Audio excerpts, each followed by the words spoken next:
All right. Whoa. Hey, what's up, everybody? This is the reluctantnabi back again. Okay, so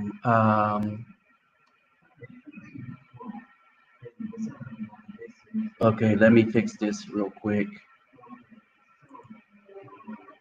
And that's not the way we do it. All right, there we go.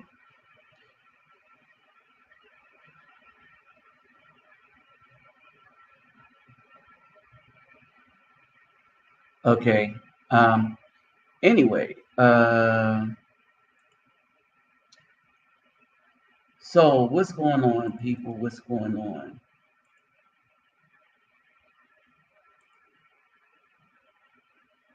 All right. See if that'll work, brother Rasan. While I'm at it, let me greet everybody real quick. Geboren do good dog all the way today. Graças los bonjour mes amis, quero bawani konnichiwa, ni hao ni ama, sani bonani jumbo herbaigani. Assalamu alaikum shalom, kamusta ka, kamusta po kayo, talafa lava soy fua. Okay, so um,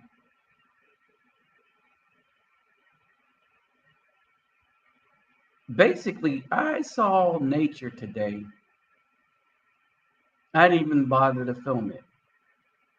But I saw the mating ritual of two pigeons, uh, and I kind of knew what was going on because they kept grabbing each other's beak, and I was like, okay, so that's how they do it. The proverbial kissing before, what do you call it? Foreplay. The proverbial foreplay. Then all of a sudden, uh, one um, brother, one pigeon jumped on the back of the other. It was all good. I'm gonna mute you real quick till I'm ready to come in. All right. So, hey, what's up, Route 12? Special thanks out to USMC Vet. Special shout out to USMC Vet. Something's wrong with your device. Hey, brother Versan, but here's the thing. Okay, so let's get into this real quick. Because this is something that I noticed, right? Um, One of the things that I noticed, and I'm gonna have Brother Rasan in his. Brother Rasan, you're gonna have to come and click back in. All right, you're gonna have to use the link and come back in. But I was speaking to Brother Rasan, and there is just a very big problem here. Um, this is what feminism looked like in Brazil. And yes, it is Afro Brazilians who are the most behind this feminism stuff. And it's to the point where a lot of the customs that men allowed them to participate in, I want y'all to understand this, that the men in Brazil allowed them to participate in, they took over. Okay. Like their drumming thing, they took over and they wanted to be the central part of everything, that everything is about them, right? And this is, I kept trying to tell people that the very reason why there's this saying, and the very reason that the Afro man and the Afro community can't rise in the United States is because of its woman. All right, understand this. While everyone shares whatever they have with the BW, with the ABW in the United States, not only does she not share, but she decides that she's going to treat the oppressor with love. not just dignity, not just respect, but with love and adoration. So much so he wear his woman, the Afro woman wears his woman's hair on her head. Say that 5 times fast. While at the same time, because there is no Caucasian culture that they can latch onto, they try to take Afro culture as all their own. Okay. And so we as Afro men are in a very dangerous place and situation everywhere where the B-Dub operates. Again, Curtis, compliments to, uh, oh man, Black Ram 313. Okay. And it's something that everywhere the B-Dub operate in mass. Okay. Um, the brother really has no chance but to walk into a situation of extortion. All right. I felt the H8 here, even in the Dominican Republic, from the darker women. At the same time, getting the respect, getting respect from the other woman. All right. And so there is a difference. All right. There is a difference. All right. Is this the wrong one?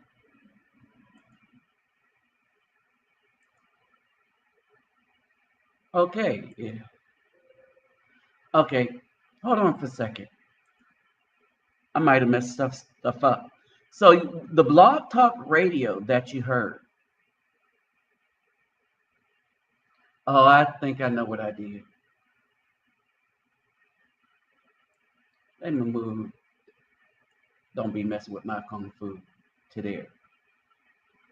All right. Let's go back. All right.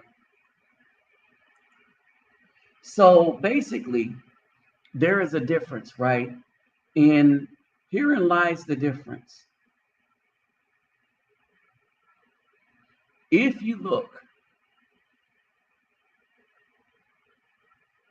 all right, if you go and look, what is this thing doing? Look like my thing has a mind of its own. Hold on for a second. What in the world is going on here? What in the world tarnation is going on here? Let me see what this looked like here. Okay, it's doing its own thing. All right, so let's break this down real quick. All right, so that y'all will get an understanding of what I'm talking about.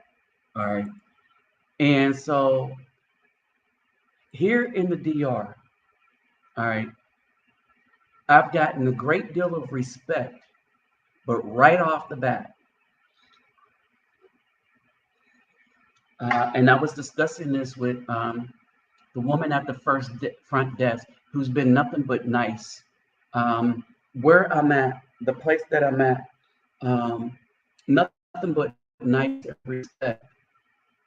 All right, and a couple of things that I can tell you, that the people that talk to me the most, that address me the most, that have idle conversation with me the most, are not the Afro women here. Okay, they are not the Afro women here. All right.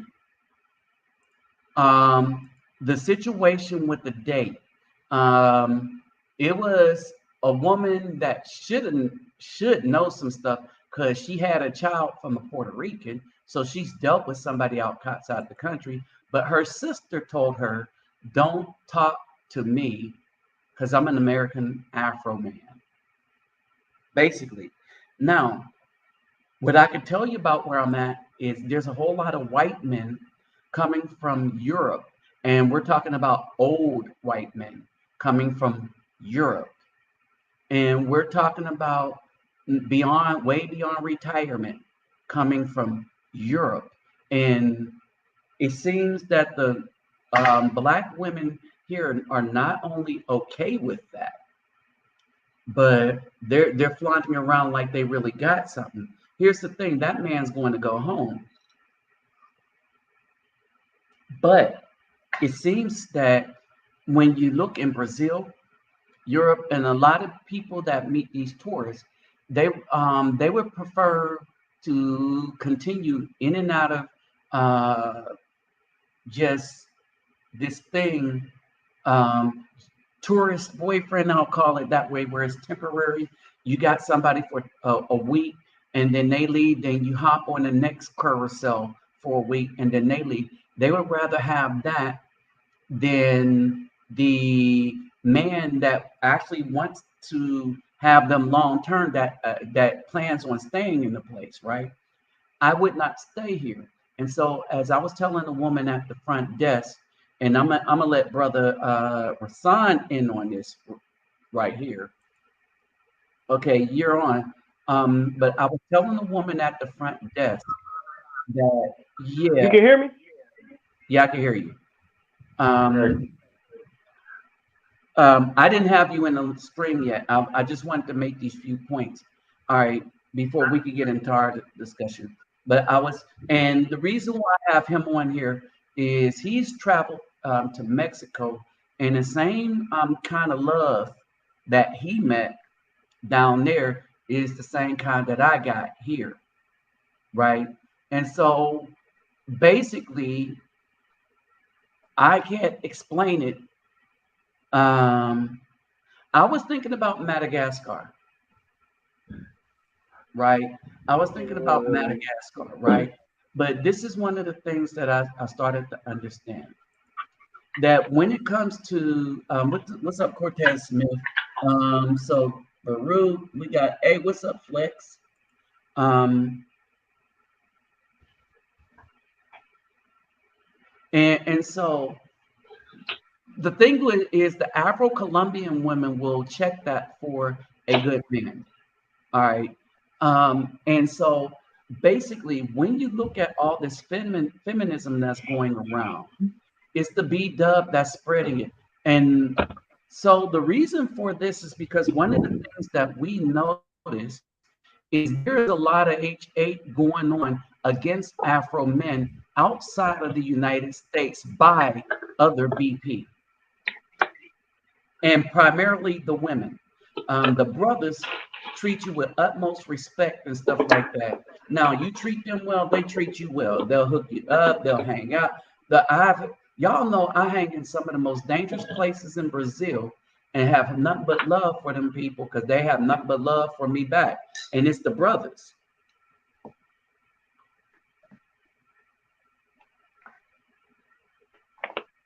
I would say that in Brazil, um, if you notice, in for those of you that know me, I've really tried. I tried hard. I tried hard to try to find a deeply melanated, a black woman to get a relationship with, and in the end, it was like pulling teeth with only dental floss. That's how difficult it was. Um, um, they'll talk to you. They'll act like they're interested, but they're really not.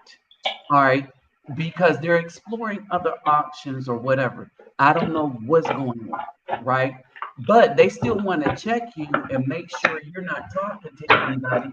And so it's kind of one of the things I started to think is maybe that the only purpose that the B Dub talk to good Afro men is for not for the purpose of relationship, but to string them along so they don't talk to nobody else. or so that they could be close, like a spy, so to speak. All right. And so this is what we were talking about. And so as I was talking to Brother Rasan, and I'll let him pop in on this, we were noticing that when we travel, all right, when we get H8 and pushback, it's primarily from the B dub outside of the United States. And this is a recent thing that started. And you was talking about 6 months ago, you noticed this, Brother Rasan? 6 months ago about what? I'm sorry. About the difference of how we were being treated by Black women outside of the United States. Our Oh yeah, I conversation we noticed was that. having. I noticed that back in November. I wouldn't say 3 months or 6 months, but yeah, November. Yes. So like even the women, I actually found out what a true friend was. Even from a woman that don't see you romantically, they actually sacrificed, spent money on me. I mean, I even had one of the bras that met me at the airport. I mean, did everything for me, helped me out, basically saved my life from being These are stuck. not Black And then women, right? These are the Mexican these are women. Mexican women. These are Mexican women who probably been to America or mostly. And the Mexican women there, they don't even like. A lot of people don't even want to come to America like that. I mean, at all. So like Right. this woman put me. She spent money on me to help me with my Uber. I think I said that before. Where I got on an airplane, I got off, I got stuck. I didn't know you had to buy like a Wi-Fi card and all that. My phone wasn't working. Then my phone got jammed, and she came and did everything. She paid. She helped me out. She paid for me to go to get to my hotel. She paid for me to get my phone fixed. She paid for my food. She did it. She did everything. She even helped me get around the area. She paid for all this. So when they people talking about you going there to tricking it, I say that's a flat out lie. You know, because this same woman, I went to Mexico again. She set up a dentist appointment for me so I could get my teeth fixed. Actually talked to her everything. Even got the price lowered, and the price is already low. So I mean, they Uh-huh. like so they do have respect for you. I have a woman that I do I do talk to on a certain level. It was no games or nothing like that. They pretty much straightforward. They don't have the time to really be trying to string you along and all that stuff and trying to disrespect you and all that. Like they don't. They actually look for men for protection and to be loved with. And then the mothers and stuff. Don't let them see the mother. Like if you see the mother, they're gonna be getting on their they're gonna be getting on their ass to try to get them to be with you. They gonna be Right. cussing the man. Hey, why you ain't with him? So like they really do be wanting a family. You know, ain't nobody caught Right. block Right. harder than a black woman, a black mother. When it comes to with a Right. black man, Now we let me already say know this. how that Let me is. say this. Uh-huh. All right, because your thing about the mother, it goes right in with this comments by Flex ALD. Flex ALD says colorism is big in Brazil I've heard that from a woman and who's try to actually. get as far away from their blackness and want to breathe themselves out of existence. And this was taught to them by their mother, redemption of Cain, right? And the Brazilian government paid for European men, and people don't talk when women do this Oh yeah, video. the They say, "Oh, Nazi they paid for the Europeans to come in and mix with the black people." and it was No, Nazi they men. paid for the European men to mix with the black women. Not they didn't want their Caucasian women mixing with the Afro men. Remember the newspaper clip from the New York Times that I put in? They said it's dangerous when you do it the other way, is because we're putting that melanin in their women, and that's baby's going to come out more dominant, and the Caucasian man seed is bleaching. Okay, that and they called it bleaching. All right, and they were taught this stuff by their mothers that it's best to get a white man. So basically, um, everybody wants to be like us, physically, mentally, and all the rest of that stuff, because they realize the strength of a man that can go through all these things that was put on us by Caucasians. And remember, the Caucasians could not have done what they did to the Afro community without the help of the mother. Our mothers were their biggest assets and weapons against the Afro men. Why? Because they were the ones that who were our first teachers, that were our first teachers. And so they taught us that superior. Don't look a Caucasian man in the face. Go to the other side of the street. They were the top ones that taught. Don't fight back. It wasn't to preserve our lives because we were still losing our lives. Only we was losing our lives without a fight from them. All right. It's like this. They would be like, okay, we want to take your guns, but we're going to have guns. Don't worry, we'll protect you. And then after, like what happened to all the African leaders, after they give up their weapons, then the United States go and take out the leader.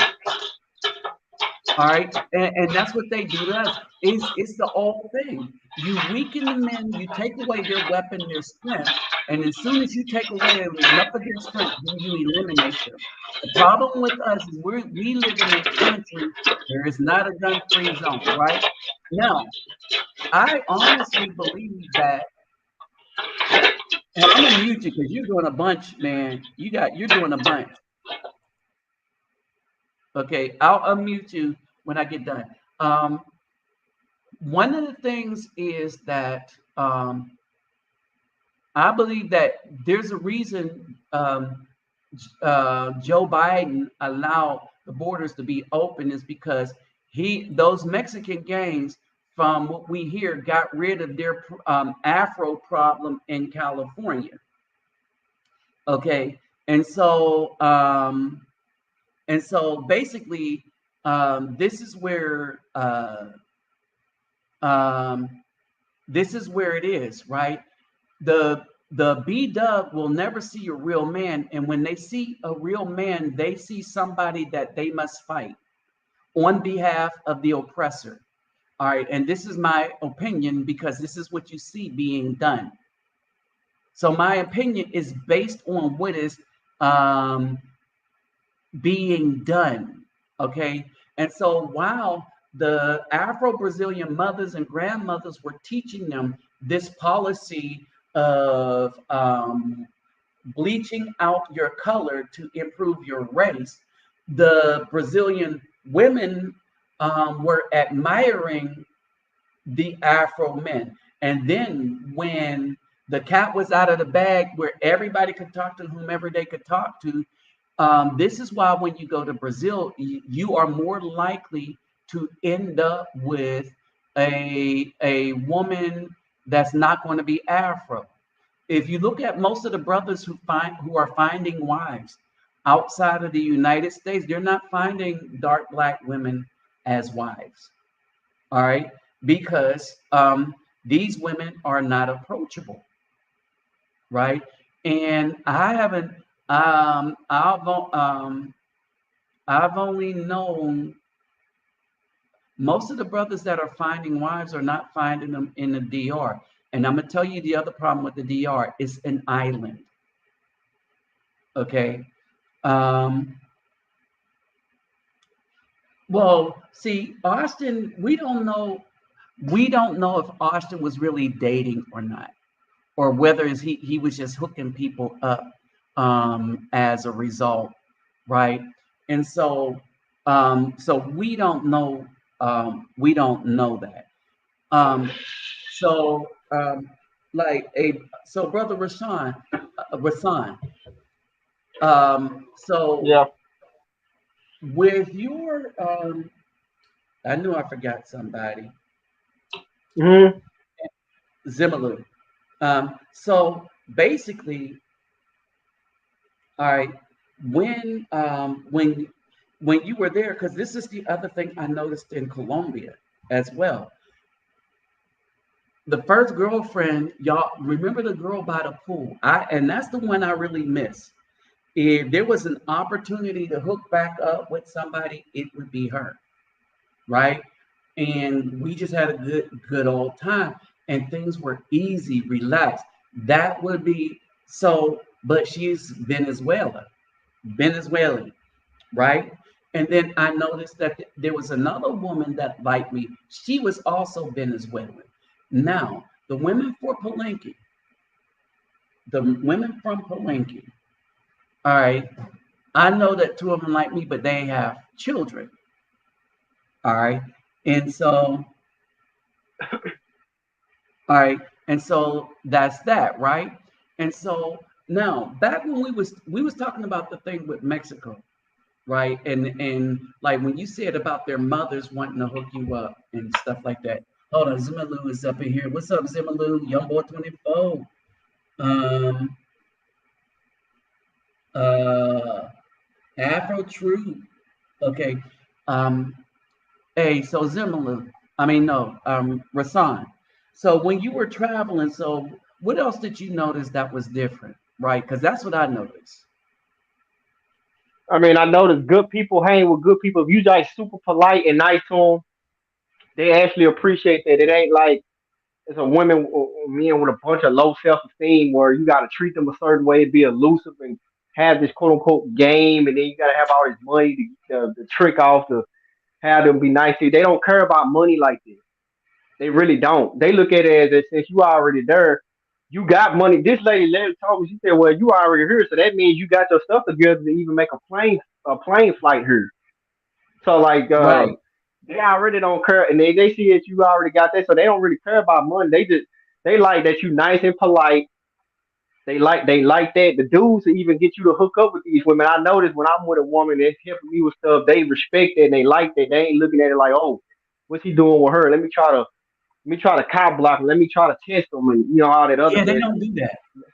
Yeah, they don't. Yeah, because when I went there, I was like, man, I guess I'm gonna have to be a vigilante and be ready to throw hands as soon as I get there. I mean, that's what I thought. But I was just trying to conquer my fears or whatever the case I was told. So the mothers will will make them hook up with. They'll put up scenes to where y'all go by yourself, to where y'all can actually talk and do something like that if they see that you Yeah, yeah, polite yeah, yeah. and things.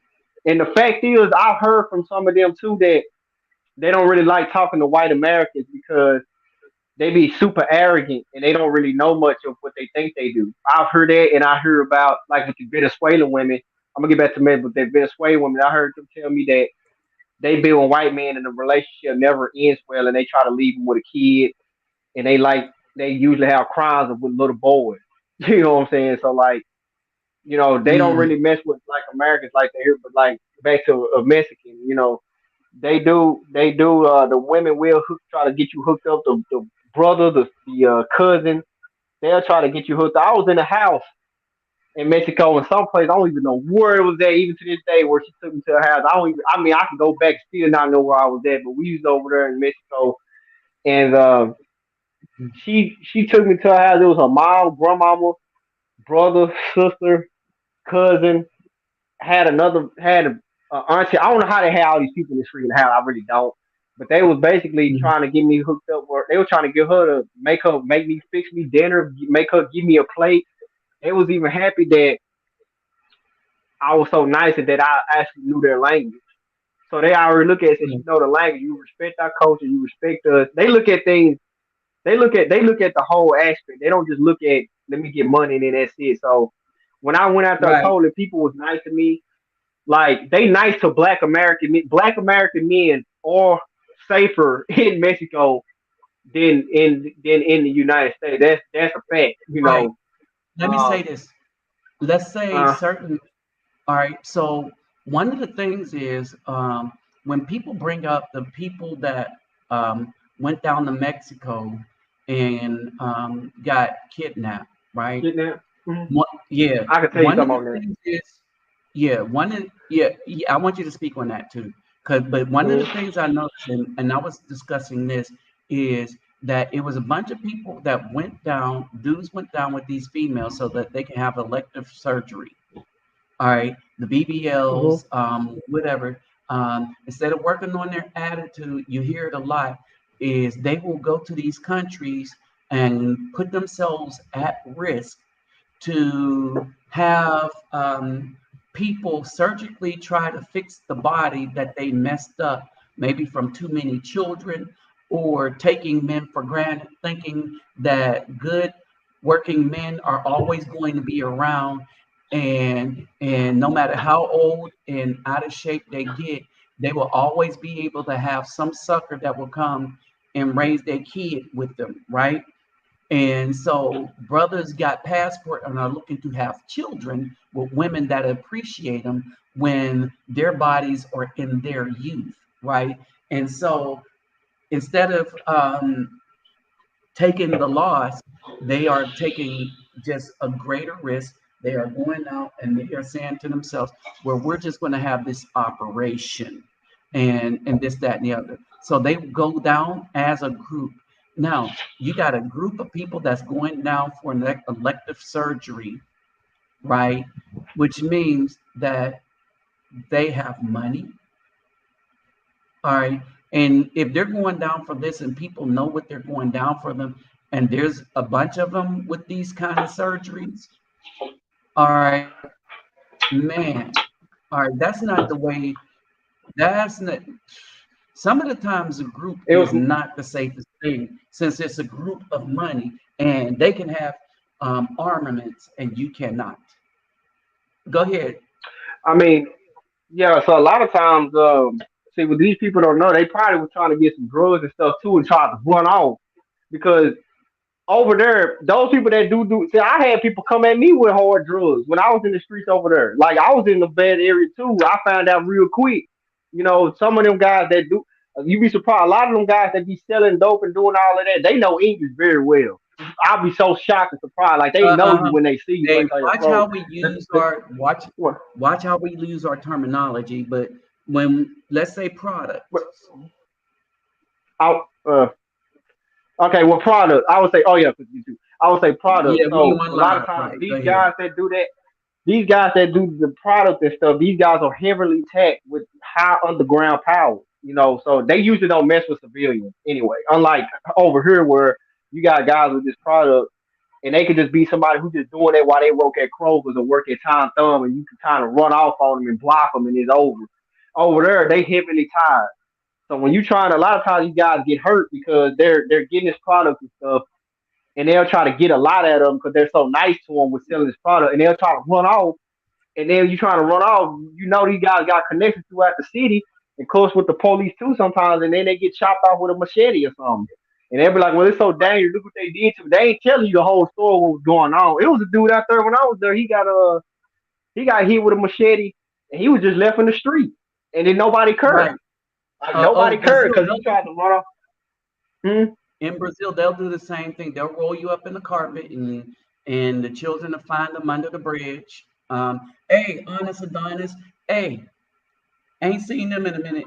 Hey, I'm gonna send you the link. Pop in real quick, cause these two know.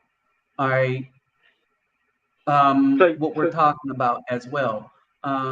So here's the so, yeah, link, and then there it is. so that If one of you, and I don't know which one of y'all are in here or both of y'all, but if y'all can pop in, usually they're together.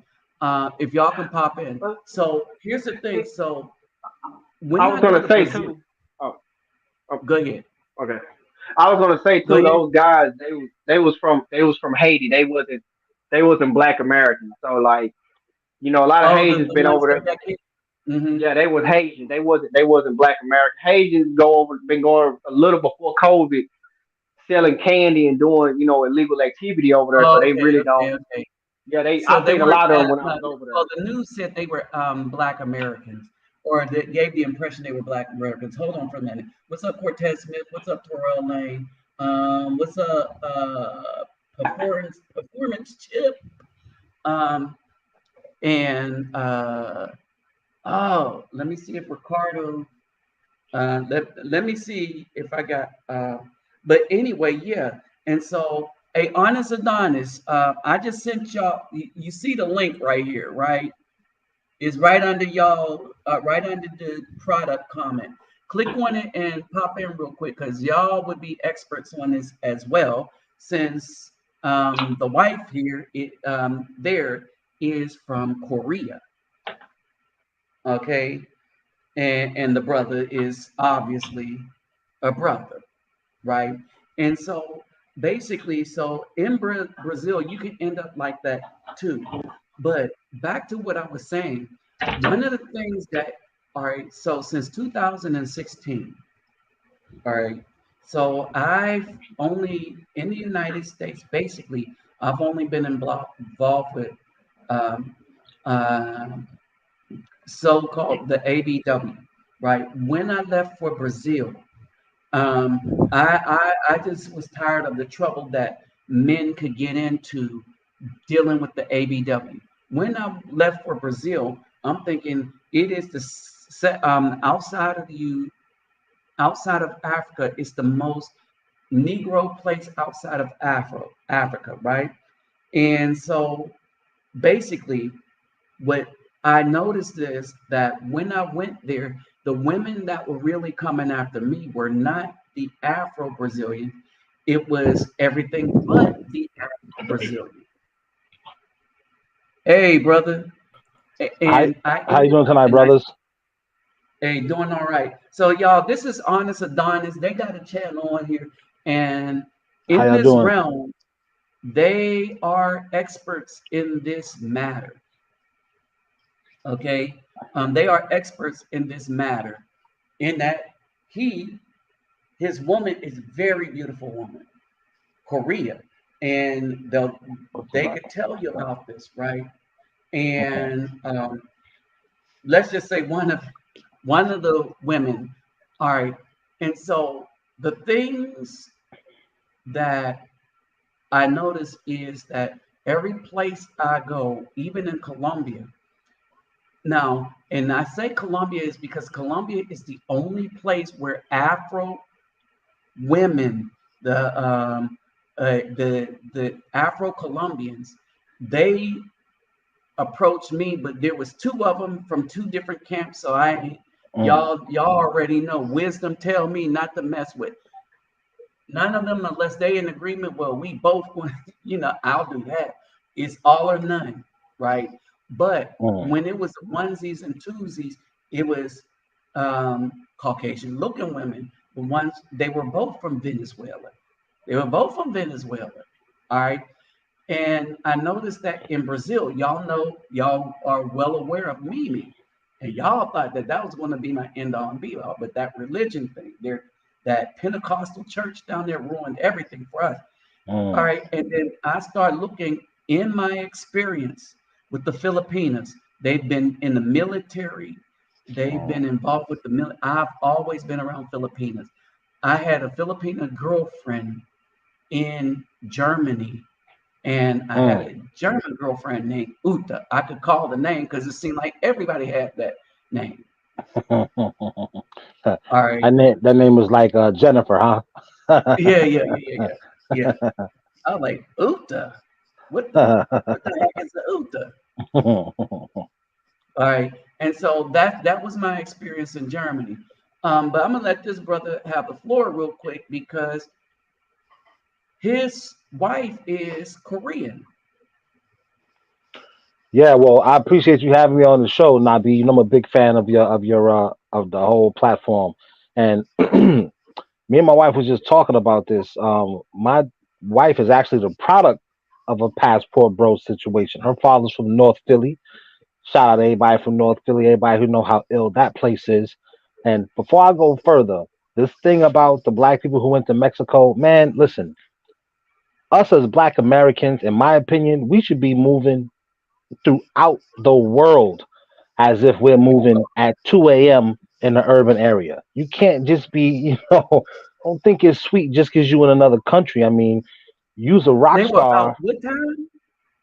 I mean, I don't know what time they was out, but I'm saying I feel us as black American men, we have to move Hmm. around the world as if we're moving around the inner city at 2 a.m. You gotta be careful. You gotta like kind of know your surroundings. You gotta like kind of like I guess almost like keep your wallet in your front pocket. And these places that they call third world countries, man, the hood is a third world country. So you gotta move around, in my opinion, these different countries, whether it be Philippines, you in a nice area or whatever they consider a nice area, you in Mexico, Colombia, wherever you are, you kind of got to move around almost like you're moving around in the inner city on somebody else's turf. I think these guys be getting it mixed up because they hear what the Caucasian Americans do, and they walking around like they own the place, but you don't hear about them all the time, getting chopped up and thrown away under the bridge. And we're smarter than that. A lot of us from the inner city are a lot like these international people in the sense of it's way harder for us as Black Americans than it is in the rest of this country. Our hood is a third world country. America is not a third Yes. world country. So we should be moving like that. And it's unfortunate what happened to these people, but I don't know that these people wasn't out there wilding out, talking all loud. Man, you don't do that, Uh, man. You know what I'm well, saying? because there was four of them. There was four of them in a van. All I'm right, talking to my and people. people. I'm sorry, I'm talking to my wife. My bad. Go on. Okay, there was four of them in a van for selective surgery. Mm. That's money, in all in one place. It was two women, one dude. It was three women and a dude. That's just that you asking for problems. I mean, are you out there? That's why I said, in my opinion, us as Black Americans, we have to move around the rest of the world as if you're Hmm. moving in the inner city at 2 a.m. Like Hello. whatever whatever hood you brothers is from, I would not be moving around your hood with a whole bunch of money, talking all Hello. loud, There it is. drawing attention to myself. I would be walking, not acting like I don't know where I am. It's a trick that I always used to use and I still use. Whenever I'm in a different city, if I'm realizing I'm walking the wrong way, I'll start touching my pockets. I'll be like looking like I lost my lighter or something like that, and I turn around and walk the other way. I ain't asking nobody for directions. I ain't looking around at buildings like I'm a tourist. Hmm. Cause you saying rob me. Hey, come and rob me, man. I don't know where I'm at. And that's just I thought we just all had that as Black Americans. It's like society is breeding that third eye wisdom out of us to where these kids don't Who's even raising? feel, you know what I mean? Who's raising? Who's raising us, bro? Who's raising us, you know what I'm saying? So I'm Yeah, not. who's raising it? Like when we were raised by men, brothers was taught that you just don't go everywhere thinking everything and somebody could whoop your behind, right? You gotta be aware of that. I'm not saying the You brothers got to be should do aware of that. I'm just saying I thought that we was moving on that kind of time. that. No, It's no, real. we've I don't know lost these folks. every bit of wisdom that we used to have is gone. And this is the other thing that I wanted to talk about. And so when we got this, and this is the reason I really wanted to make this right, is that the people that really H8, the Afro men that travel the most, happen to be Black people. Mm, I've felt more racist attacks. I felt like I've had more racist attacks mm. come from inside Black people inside the United States and here. What I was telling a woman that was working the front desk, hold on, what's up, Terrell Lane, be the great B, and stuff like that. And what I was telling them, what I was telling her is, this is an island. And I was like, it already, I ran across two people that thought like this. And I said, okay, this is a problem. And so, with this being a problem like this, I'm not going to talk to anybody else while I'm on this island. I'm Right. happy with the apartment that I'm in, and stuff like that. And one was a hookup from one of the ladies that work here, but she tried to hook me up with an Afro woman. Mm, And that didn't mm. go well at all, right? And Right. the lady liked me. She was like, "Oh, she married, right?" But she liked me, and the girls was like, "All right." But she's like, "Oh, but he'll be good for my friend." Nope. Okay. And so, um, so for some of y'all, I wanted to give this brother an opportunity to speak real quick because this is first time here, and he really knows this topic. So before I bring y'all on, I see you in here, David and RT. All right, so oh, that's Rasan. Okay, and so as we talk about these things, I want to just air this brother's thing out and his wife if they bring it up. But what I am saying is here. You see it in the title. What I see going on is a bunch of H8 for the Afro man that travels.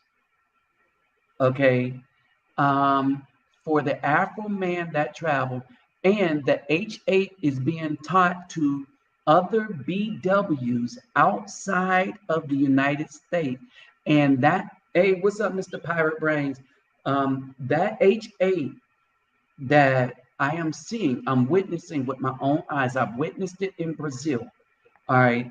And it's something that I talk about. I even talk about it to them in Brazil. But I understand what went on in Brazil because I'm very familiar and involved with Brazilian history. As y'all know, although I wasn't a active participant, but because my friends was down in the march against the election, I was there and I filmed it.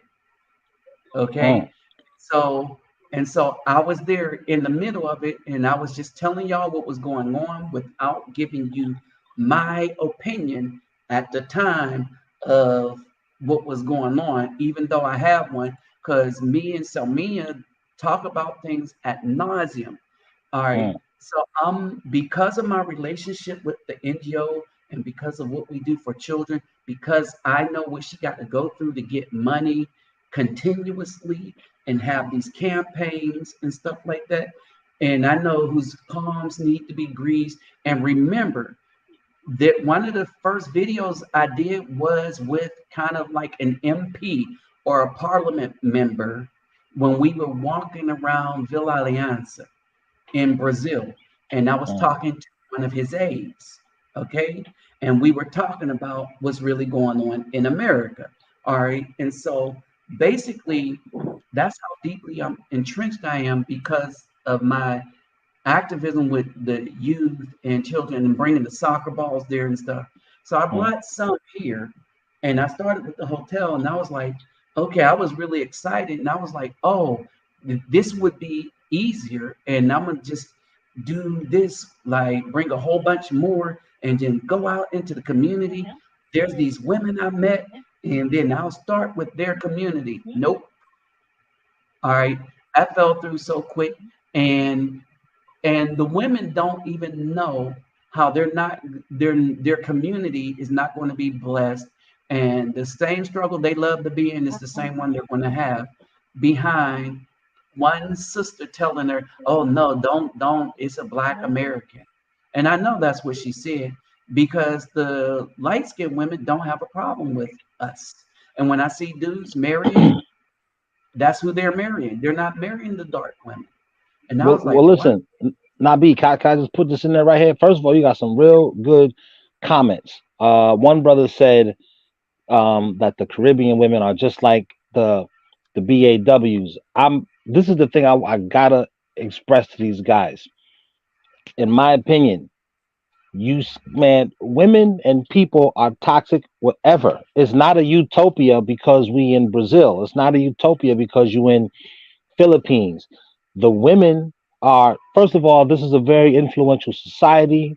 The Black American man is very influential. The Black American woman is very influential. Okay. Um, Mhm. Not everybody overseas is Americanized, right? But Right.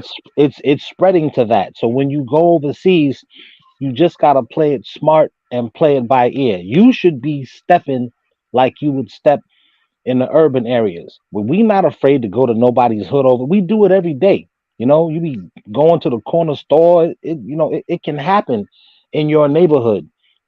I feel like we got to walk like it can happen overseas too. Now, I'm saying that to say just because men and women are toxic everywhere, it's a greater chance that you're going to run into a woman who is not on that weird stuff. You see what I'm saying? Right. You're gonna run into Outside. men that's not on that weird stuff outside of the United States. It's up to you to know how to handle those situations. It's gonna be horror stories if you don't know how to handle. Like if you don't know how to handle yourself in America, you ain't gonna handle yourself over there. But But that's the the thing. Most of the dudes that are traveling are dudes that know how to handle themselves in America. That's why they're not afraid to travel. Remember, they learn a no new doubt, language. no They learn doubt. a new language. They had friends here, and that's what's pissing everybody off. They're not losing Pookies and Ray Rays, right? Right, right, right, They're not right. losing them. They're losing the dudes that actually do have enough money to travel, enough Hmm. money to spend for a hotel. They will still call them dusty and broke, right? They will Right. say that the dude that's in his basement supporting the B Dubs BS, he's not the broke one living in his mama's basement, but the dude that's able to travel, get out, spend time, spend money on women outside the United States. That's what's pissing them off, right? Well, And so, here's the thing. My go wife ahead. just told me tonight. She said the B Dubs, and this is the reason why the B Dubs prefer losers. The reason that they prefer losers is that the B Dubs already have some type of trauma from childhood that is affecting them in their adult life. And whether it be you go into her house and her house is just a pigsty, it looked like she moved out and she just left all the junk there, but she still lives there with her kids. Whether it be that, or the girl got emotional problems that turned into psychological problems as an adult.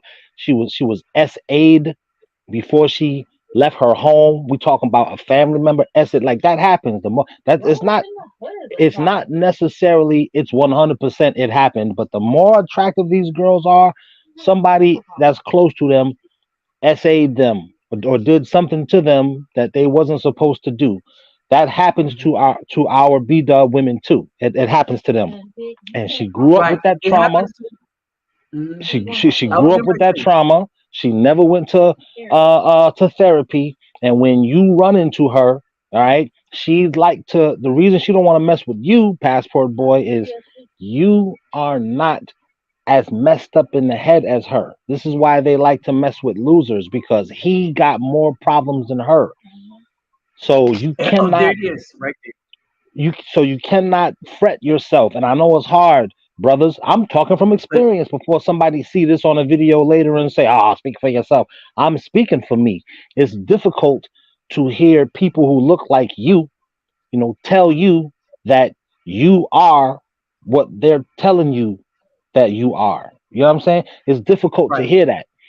Whereas the people overseas, they're looking at you because they know our history. They know African Mhm. history. They're looking at you like, yo, y'all are those dudes who stood up to the regime. That's y'all. Malcolm X, that's you guys. That's the way they're looking at us. We're rock stars when we go overseas. Well, And you know being a why we're rock stars? Because we've gone over there. Do you know that we fought and helped in Colombia? We Afro people from the Civil War was big for another thing. The Union Army, the brothers from the Union Army went and helped Mexicans. They went and mm, helped Colombians. Brothers it went and helped the Philippines. In the Philippines, the brothers was helping to liberate everybody and putting their lives on the line everywhere. And you don't know this history if you stay stuck in the United States. You think that, oh, we was just stuck here. No, brothers made their presence felt all down South America yes, and in yes, Southeast Asia, not so much in yes. Taiwan, outside of the U.S. Army, but separate from the U.S. Army. We defended some of them against the U.S. Army. Y'all better go look at I the agree. Philippines. Hey, this brother Crypto Dynasty has said like two or three good comments. The one comment that just disappeared, but he said he doesn't agree. He thinks that the B Dubs want control and they use a Yes. victim narrative when they want. That's the definition of a loser. If you was a winner, you wouldn't even need to do that. This is what I'm trying to tell you. So he just answering the question. He's he's preaching to the choir. I think, yeah, I don't agree. The BW want control and want to have the option to use victim narrative when it's convenient. A Right. loser Well, needs that. this A is winner yeah, this doesn't need that. A winner is just going to be in control first and foremost of himself. Like you, Nabi, nobody told you to go to Brazil. You said, "Man, I'm gonna do that." I just was telling my son, men create their world. Women anticipate their world. You can't anticipate what you're gonna do as a man. You if you don't create it, anybody gonna give it to you. So a Right. winner is gonna create his world, and that's the problem with, like, if you got a B dub, she's under your rulership. She's doing things the way you think they should be done, because she don't, any race of woman, she don't know what she should do. And Right. Here's the not thing, though. Okay, go ahead. no, I was gonna say, and Nabi is a good example of that, because all of these women is trying to get him here, stay here in the country with me. He like, well, I gotta, I'll be back. If you here when I come back, we'll see what's up. None of these women are making you do what they want you to do. Exactly. You're doing what you want to do. And I think I'm us as doing what black I think men, is right, and that's what you're supposed to do as a man. I think us as black men, from very young ages, our moms and our sisters and our aunties and church ladies tell us that we're supposed to, basically, this is my opinion, we as black men are supposed to do what the woman wants. what our moms wished our fathers would have done. And That's correct. I'm not the man that my dad is. I'm made of better stuff than my dad is. So that's fine if you think I should be like him, but I should only be like him if I'm dating a woman like you. If she looks like you, mom, that's fine. She can be the same color as you, but I don't want her to be like you in the sense of have the same attitude and traumas. I Mhm. don't want all that. I don't want all of that. So I think when our, these different women that's in our community, they want us to be like that. I think it's a little, and I'm speaking from experience, it's a little bit more difficult for us early on, unless you are a dude like Nabi, you just already got this special stuff in you. You already got the support system of the military does that. That's that support system. They give you that structure. Sports is another thing. That's why I talk about sports. Sports is like a family. It give you that structure, that discipline. And if you didn't partake in any of that, you just have to hope that the Almighty blessed you to just have that. If you didn't just Let me have that, you know what I mean? It's let me difficult. Oh, go ahead. let me answer this. So I know who Crypto Dynasty is, and I did meet him in Brazil. His Oh, girlfriend really? there Oh, just passed, so he left, oh. right? And so he can tell you, even the people that work at United, I have a relationship with them that he was able to call me and try to solve a problem. But since I wasn't there to speak in person or use my phone to let them speak to people, Mm, it could have solved it then had I been there with them. But I'm here in the United States and he was in Brazil. right. With that said, when I talk about the H8 here, and I'm talking that it is the thing is outside of the United States, I see it growing. I see the H8 growing amongst Mm, BWs. It's not growing amongst the brothers, is because brothers mm. are tighter outside of the United States and they're not simps Oh, for wow. women. Okay. And, Okay. and so outside of the United States, the attack that we're getting from dudes are the simps who's trying to make money off of attacking other Afro Mm. men. They're trying to get prestige, not even prestige. They're trying to get views. They're trying to get clicks, and they're trying to get attention. The Clout. same, the The same clout chasing. female, not even clout, because they want it from females. Oh, okay. Okay, so they're not getting you can only get clout and power from men. All right, so no men are going to follow them. They're following the females. This one dude was like, "Yeah, I think a man can have a baby." A black dude that have a big show, but he was doing that, lying like that because he's compromised. He'll say and do anything to get views. Now, outside of the United States, remember, all my friend carries armaments. All right, we discuss it, look all inside it and stuff like that. All right, and I I, watched I, them at work and I kind of like know that what's going on. terminology. I like that Okay, terminology. These dudes have been compromised. I like that. That's dope. uh-huh. And so basically, outside of here, I'm cool with the brothers, right? Just not cool with the BWs. And the Mm, BWs are busy following. They are busy following the what's going on in the United States on TikTok, on YouTube, and Facebook. That's where they're getting their information from. Wait, And wait, wait, wait, so wait, wait, he wait, wait, wait. Hold on, Nabi. You're saying B dubs in other countries are yes, H following the B aiding dubs. on they're following. They got the same B dub energy as the That's the B American B dubs dubs. in the United States, and it's coming Wow. specifically from the B dubs in the United States, from TikTok, from so before B dubs start going mad and start doing this H8 campaign. All right. Mm, Um, the women, it wasn't like this. And I could even feel the difference in Brazil, right? mm, And so, where is not taking hold is in Colombia, all right, because Colombia is very, very proud of their Afro heritage, and they mm. really, if you ever go and take a tour of Palenque, and it's just us, they talk unfiltered. I'm gonna just leave it like that. If you go down there and take a tour of Palenque, you go to Palenque, and it's just us. They're going to tell you the real deal, right? They develop their own language that they don't teach the Caucasians. Oh, that's dope. And That's fresh. okay, and I've been saying that we needed to teach our own language. And when I went there, the Most High confirmed what I have always taught. The other thing is, um, I went and I was looking for Charles Tyler's videos. And so O'Shea Duke Jackson went and stole those videos and put it up on the channel that he monitors, right?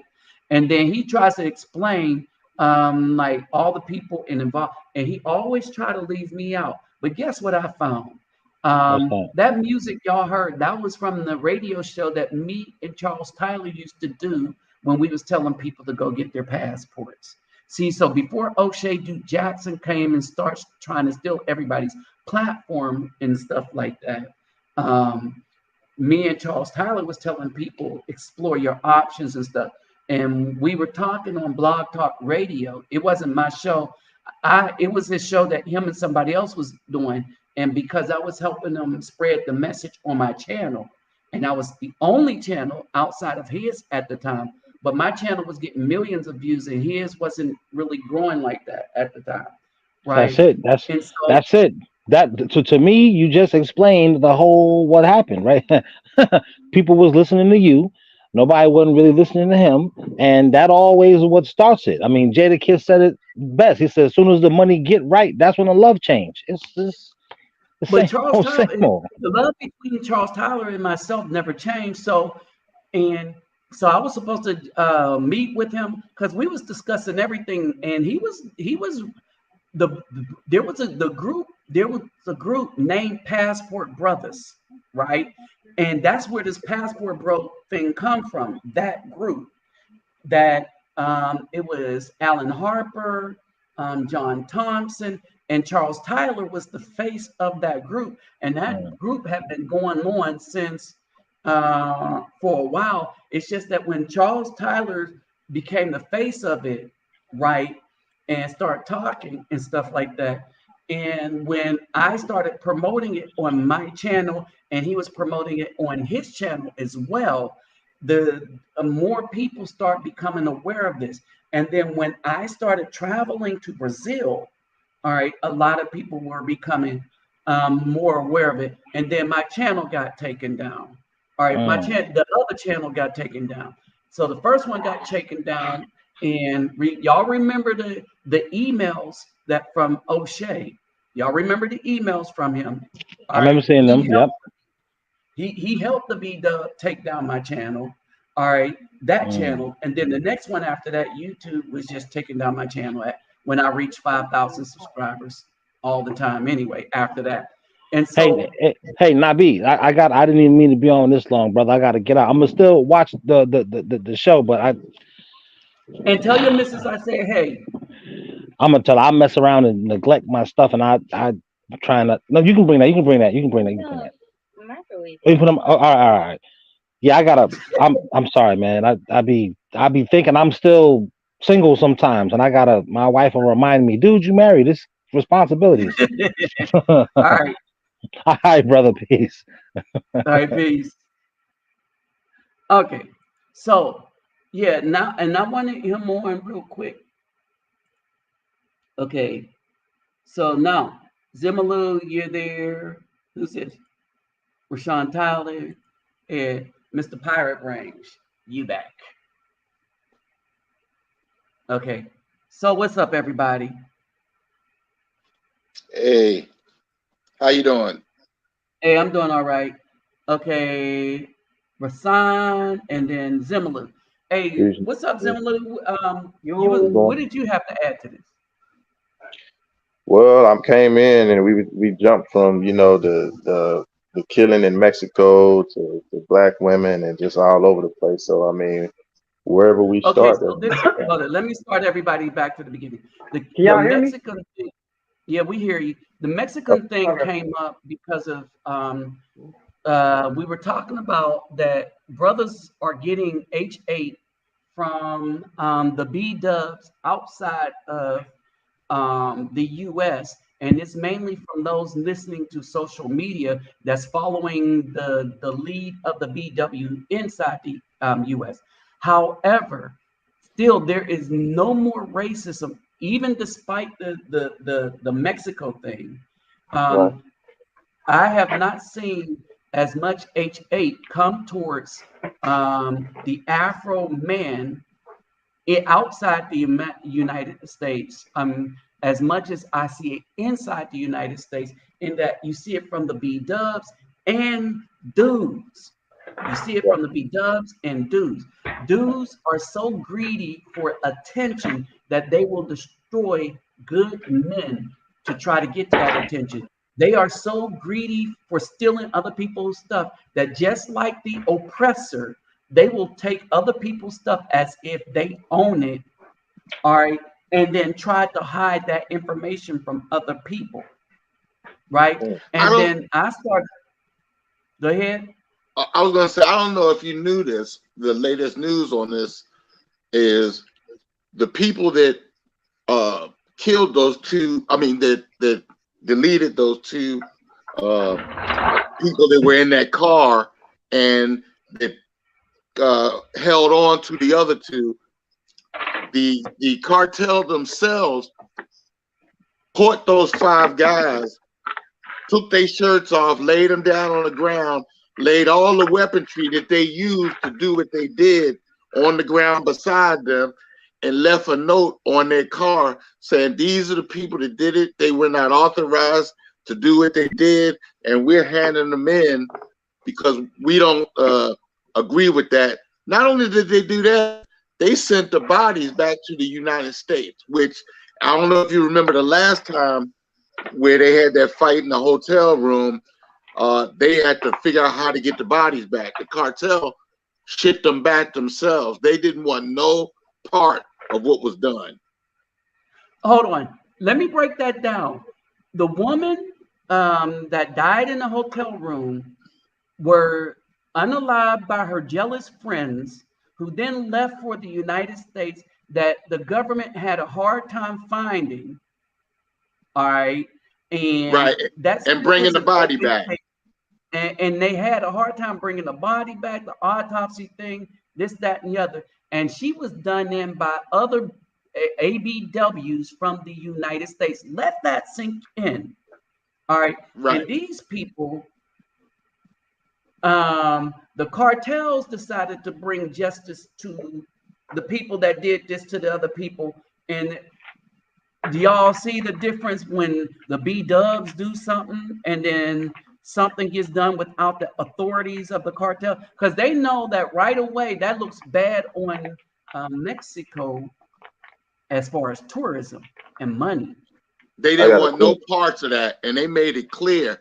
They had it, there's a picture up of them, had all five of those guys laying down on it beside the car, face down, and all of the AR-15s and everything lined out beside them with the magazines to go in. They turned them in, and they turned in all the evidence, and they left a handwritten note on the windshield of the car that them guys was driving. Mm. They wasn't Question. playing. So I'm gonna try to find it. have we confirmed that the ones that were unalive or deleted were actually so-called Black Americans, or were they? They were black. Yeah, they were black. I think Okay. one might have been a black Mexican. Haitian, Well, I'm not sure. Haitian. So Haitian. that was Okay. Haitian. the one with They were Haitian. Latinos. I asked because the last time something like this happened here in the state, where that Caucasian cop busted in the door. What was that, in Dallas? And you know, Nerf gun that Look on individual. Messi Michon's channel. You can find. Excuse me. I'm sorry. I apologize. Yeah. Look on Messi Michon channel. Killers. Hold on. Okay. Um, Yeah, because there's a lot of things that always happen to people that's really I'm not not, gonna look. and they always say they just because they Okay, I melanin. got it. Black. We don't even have to look on this channel. So this is Okay. what's up, y'all. So the Mexican cartels, but again, notice the difference, y'all. And this is the thing I'm pointing out. Hold on. What were you saying, Zimmerman? I was trying to get his point. I was trying to see what he was saying. My bad, guys. Go ahead, Zimmerman. Repeat what you were saying.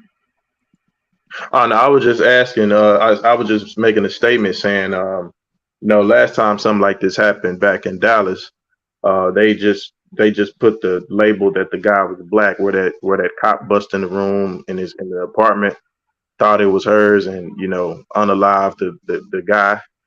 He Oh, wasn't okay, even yeah. Oh, so Welcome, John. right. So yeah. he wasn't black. So that's why I'm weary about all this news that's coming out, fear mongering, trying to keep us from traveling and things like that. So Okay. But the Even cartel if they, no, said, let me say this real quick, y'all. Based on this, even if they were black, right? The cartels did not approve of this because right here you see it with what brother was saying. Um, Mexican cartel turns in own men over U.S. kidnappings. All right. yeah, they wasn't playing, and they were saying that Yeah. they didn't want American citizens to be afraid to come down there. They're welcome to come down there. That won't happen again. And look at what the B Dub was trying to say though. Right? Oh yeah, this, that, and it. Y'all won't travel now. And it looks like everybody except for the B dubs, or like I said, most of the H8 that we are getting are coming from the United States as Afro-men, and it's coming from the BP in the United States. Hold on, reports from the Mexican border, Matamoros, say a splinter group of the Gulf cartel called the Scorpions group has apologized for the kidnapping of the 4 U.S. citizens last week, killing 2 of them, and has turned over the men it says are responsible. On their front pages, many Mexico newspaper published a photograph that appears to show 5 men lying face down on the ground with their hands tied and their t-shirts pulled up above their heads. It was apparently taken as police arrived on the scene. A letter from the Scorpion group was alleged left with the men, which apologized to the people of Matamoros, to the U.S. victims and their families, and the Mexican woman killed last week when the gang fired on a white minivan that Americans were traveling in. So there it is, Americans. The Associated Press said it has obtained a copy of the letter from a law enforcement official in the state of Tamaulipas. We have decided to turn over those who are directly involved and responsible for the events, the letter reads, saying that the 5 had acted under their own decision making and lack of discipline. The letter also accuses the men of breaking the cartel's rules over protecting the lives of the innocent. All right. Meanwhile, a health clinic in Matamoros, where the cartel members allegedly took the injured U.S. citizens for treatment, have been cordoned off by police. Reports suggest the 4 Americans were taken there by the gang, but the two with the worst injuries. Saeed Woodward Zendel Brown died soon after. Reuters news agency reported that Mexican officials had given the bodies of the 2 dead men to U.S. officials in Matamoros on Thursday afternoon, and their remains were repatriated. Repatriated. I knew that. All right. The latest developments come as some doubts have been cast in Mexico on the initial version of events. The groups were said to have traveled to Matamoros for one of them, Latavia McGee, to undergo cosmetic medical procedure at a clinic in the city. Her 3 friends were said to have accompanied her to the appointment. Yeah, so they're questioning that. All right. However, the Reuters news agency had reported that the 3 of the 4 Americans had convictions for mainly minor drug-related offenses, but one was charged with manufacturing banned narcotics with the intent to distribute. That's what I was saying, y'all. That's what I was saying. Reuters says You got cartel members that got more character than the regular person in America. God dang. right. Hold it. Well, see, they Reuters don't want says, smoke. They don't want the same thing that happened with the hold it. Sinaloa cartel. Reuters said They could.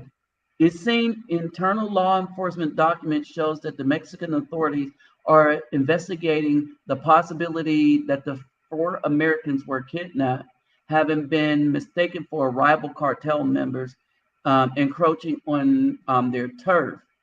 The question over the Americans' backstory comes as a political temperature over the incident in Matamoros continues to rise. In the United States, several Republican politicians, among the senators for the South Carolina, Lindsey Graham, have called for the U.S. military force against Mexican drug cartels.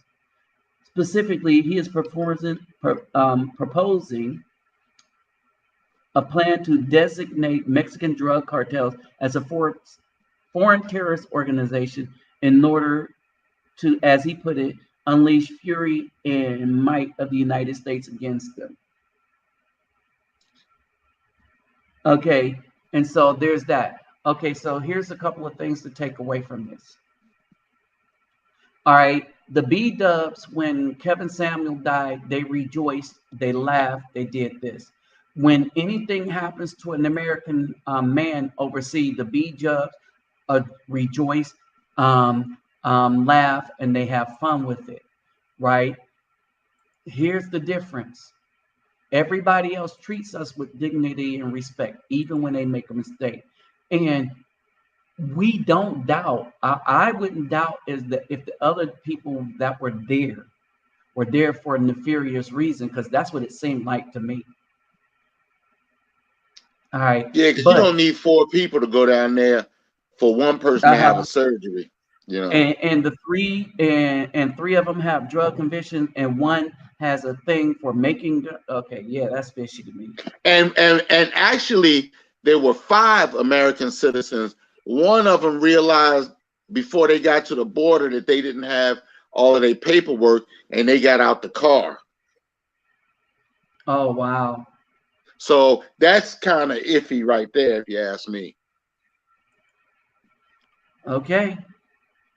All right. You know. And so there you have it. And so they sent those bodies back with dignity and respect, while in America, the BW laughed when one of us that, oh, no, it's worse than that, because they wish, they prayed, they put roots on, and they worship witchcraft in order to have men that leave them alone unalive. Right, Deleted right. from earth. That's the difference, y'all. That's the Yeah, but difference. see, a One woman will lie. got deleted with that. So Mm-hmm. they got to watch how they putting the roots on there, because one of their own got deleted. Right. And so basically, when we look at this, and this is what I'm saying, and this is why I keep saying that there's a great deal of H8 that the Afro man is experiencing, but it is being directed from the inside of the United States. And you have a lot of these dudes inside the United States that are jumping on board, and they're doing it for money and attention. So greedy for money and attention that they are on board with destroying the image of other Afro men, not realizing they're destroying their image too. Because what if they hit And it big and and they're being they disrespectful, because I hear a lot of them calling them the passport boys. Ain't no boys going over there. They're men. If they want to call them brothers, okay. But when they say the passport boys, I don't like that. You know. right? And so These sisters use more slave terms than the white men they say hate them. That they say they don't huh? like. I said these women use more slave terms than the dudes they say they against. Right, because that's who they love.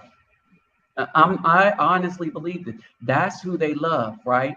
And and not only that. All right. So, and I told you a story about the one Afro Dominican that was talking to the white dude in here, and she kept parading back and forth like she wanted to show me, look, I got me a white man. I was like, I don't give a damn. He can screw whoever he want. You know what I'm saying? There's a That video They ain't got started out. nothing to to, do with me. There's a video out that Dennis Sperling did last night, and there was a BAW that was saying, "I'm not going to bow down to another slave. I'm gonna bow down to my slave master, the white man." And Uh-huh. it was so pathetic the way she said Right. it. Yeah, I saw that dark black woman. Dark But skin chick, here's the yeah. thing.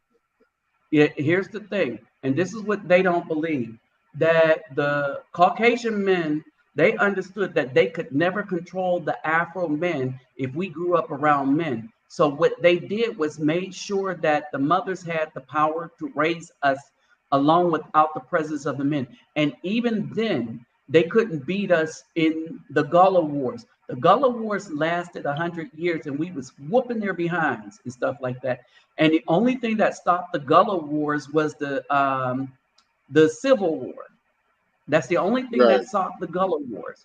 All right. And so basically, when you look at it, all right, when you look at it, at no point in history were the Caucasian man able to control the Afro man, the true Afro man that did not wish to be a slave, and can't do it now because now we are more sophisticated. We get passports and leave, right?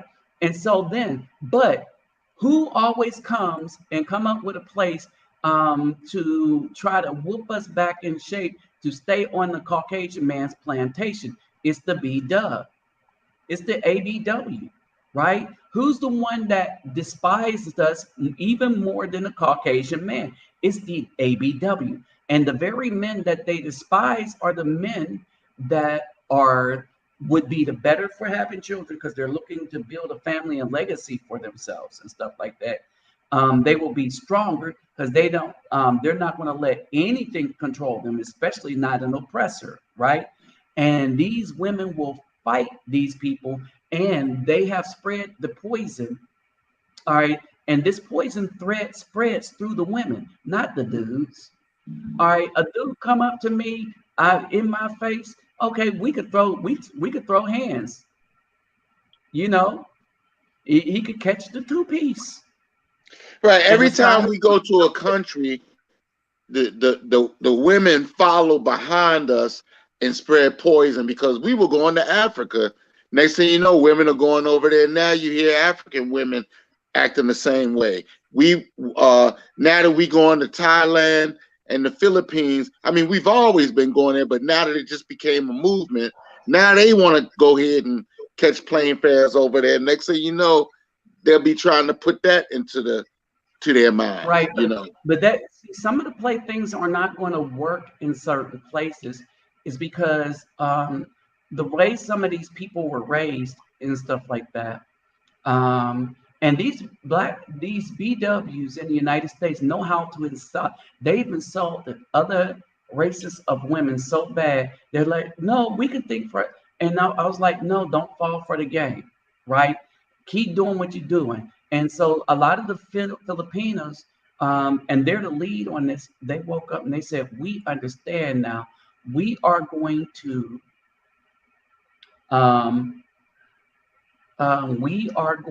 continue our path, and we are going to get the good men that come by, and we're going to hook up with them. Make sure they never want to leave, nor their money. Right. Yeah, once we get over there, they whip that magic on us, and we like, you know, we get on the phone. Hey, family, I ain't coming back. Mommy and Sunshine in Harlem. What was that? With Fred Sanford and all the Harlem Nights. Mommy of Sunshine. Yeah. I ain't coming back. I ain't coming home. All right. And so basically, so this is what's happening. So and my uncle did that during the Vietnam War. He was stationed in Thailand. He came back home. Now I was a kid. I was like 6 or something, you know. Mm-hmm. He came home with a beautiful Thailand woman and divorced his wife. He was like, "No, I'm out of here." Right, we want somebody that's going to treat us right, right? Right. So what's up? What's up, Basile? What's up, Terrell Lang? What's up, Cortez Smith? Let's see who else popped up in here. Oh, y'all, don't forget to hit the thumbs up button too. Don't forget to hit the thumbs up. IZ. Oh yeah. Mr. Izan. Yeah. Yeah. Mm-hmm.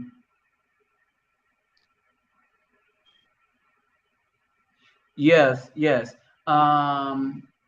What's up, K Dot? Yeah, so there's a lot of stuff going on. So RT, what was you? RT and Zimmerman, what were y'all going to add? Oh, Zimmerman, what? I'm here. Can you hear me? Oh, y'all can hear me, right?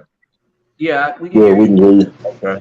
Yeah, you know, I think you know, a lot of us that talk about it, hopefully we're not giving too much power to the BW. I understand we're bringing out what they're doing and what they're trying to do.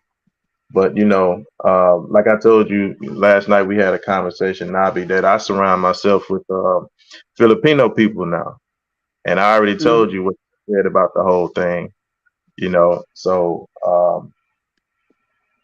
you know, I don't want to hear nothing about, oh, you know, well, I don't want to hear nothing about no Jim Crow and giving these women excuses on the reason why they do what they do. They've been doing this before. So, you know, we were more prosperous during Jim Crow than we are now. Think about it. Yeah, but that's a better situation than they are now. Right now, our children, people are looking at our children as prey. They weren't doing that during Jim. I mean, and look at this. You take all the lives in Jim Crow and slavery, and the BW wiped out more Afro people through abortion since 1973 to the present day than they did. They are unaliving. They are deleting 1,000, at least up until 2020. They were deleting 1,000 Afro people a day. And look how hard they're trying to fight to keep abortion alive. And a large percentage of those abortions were boys. were boys. Yeah. 60% were boys. All right. And so, no. And that's the thing. So we're not going to say it's because of racism, it's because of slavery. Because even during slavery, under manumissions, they got the plantations, and they treated people worse than the white people did, to the point where slaves were running away from the black women and running to the white man. All right. This is documented. Right. And so and then this is where the term whipping come from, and that's why we get whipped by our mothers. We get whipped, we get beat, because that's what they did during them days, beat and whipped us. All right. And they could do it and two things happen: either we'll become weak or really defiant against her. All right. That's why I was out in the street at 16 and stuff like that. And when I was talking to this brother about these things and stuff like that, y'all know I've experienced a lot of these things in basically at the hands of BW. I experienced H8 all my life. I just didn't recognize it as that, right? Because you don't recognize it because you're so accustomed to getting it. Right. You were practically born in it. Yeah. Yeah, you think it's normal. And exactly. when he said these, this is the other thing I wanted to bring up. And so when Adonis was bringing this up, most of the dudes that were being turned out were not the females. It was the dudes. It was the young boys.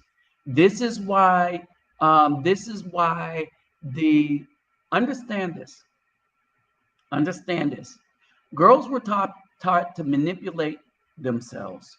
All right.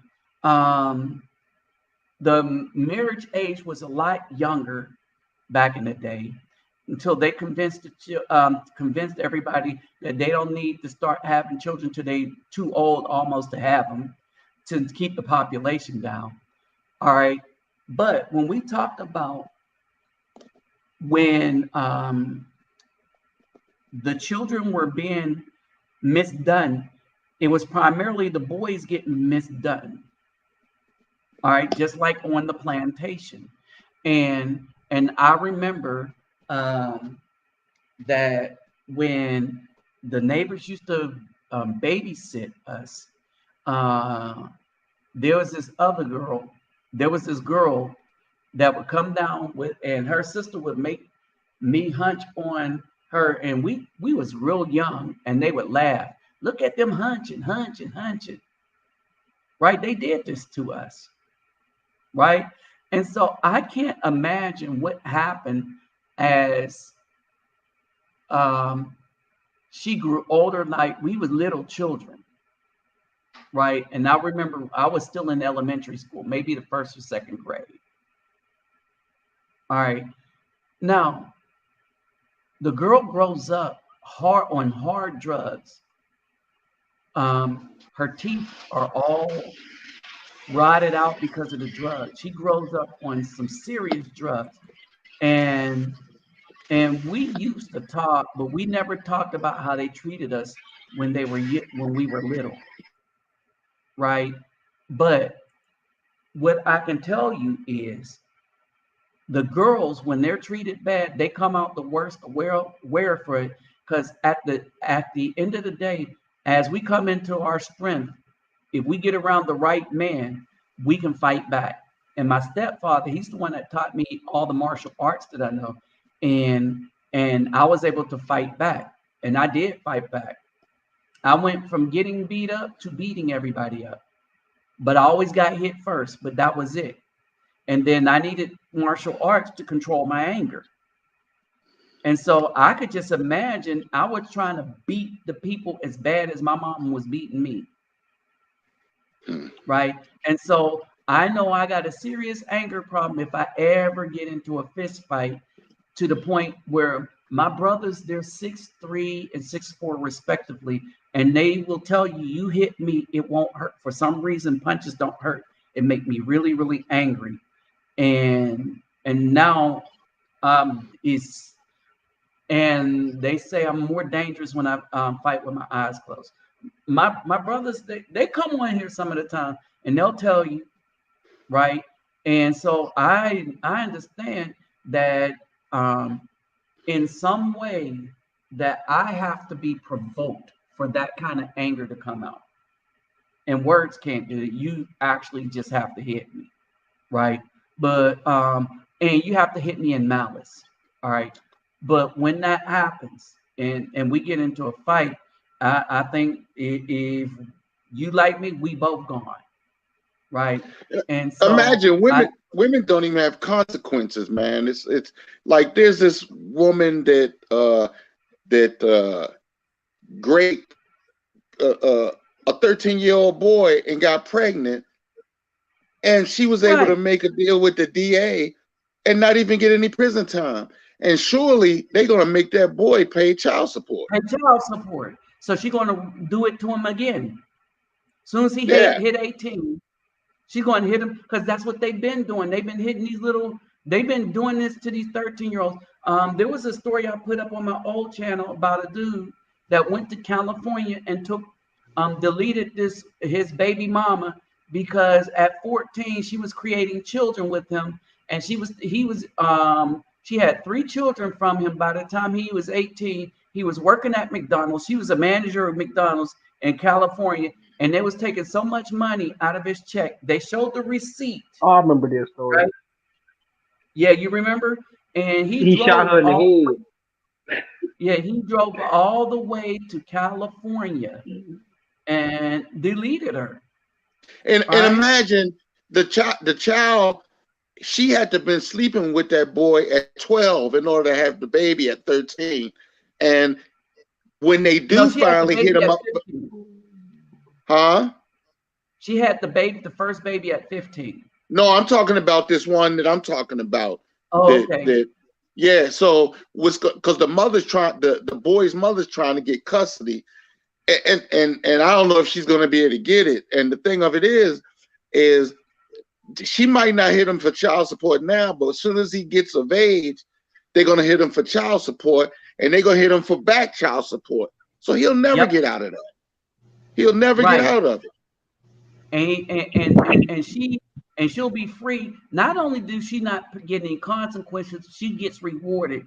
Only her reward is delayed, like delayed entry for the army. It's delayed till he's 18, then she goes to court, hit him up for child support. Well, I need him to get jobs and stuff.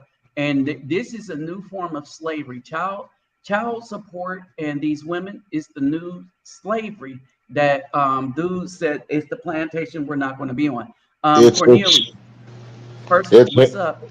Oh, First, what's up, Cornelius? And hold on.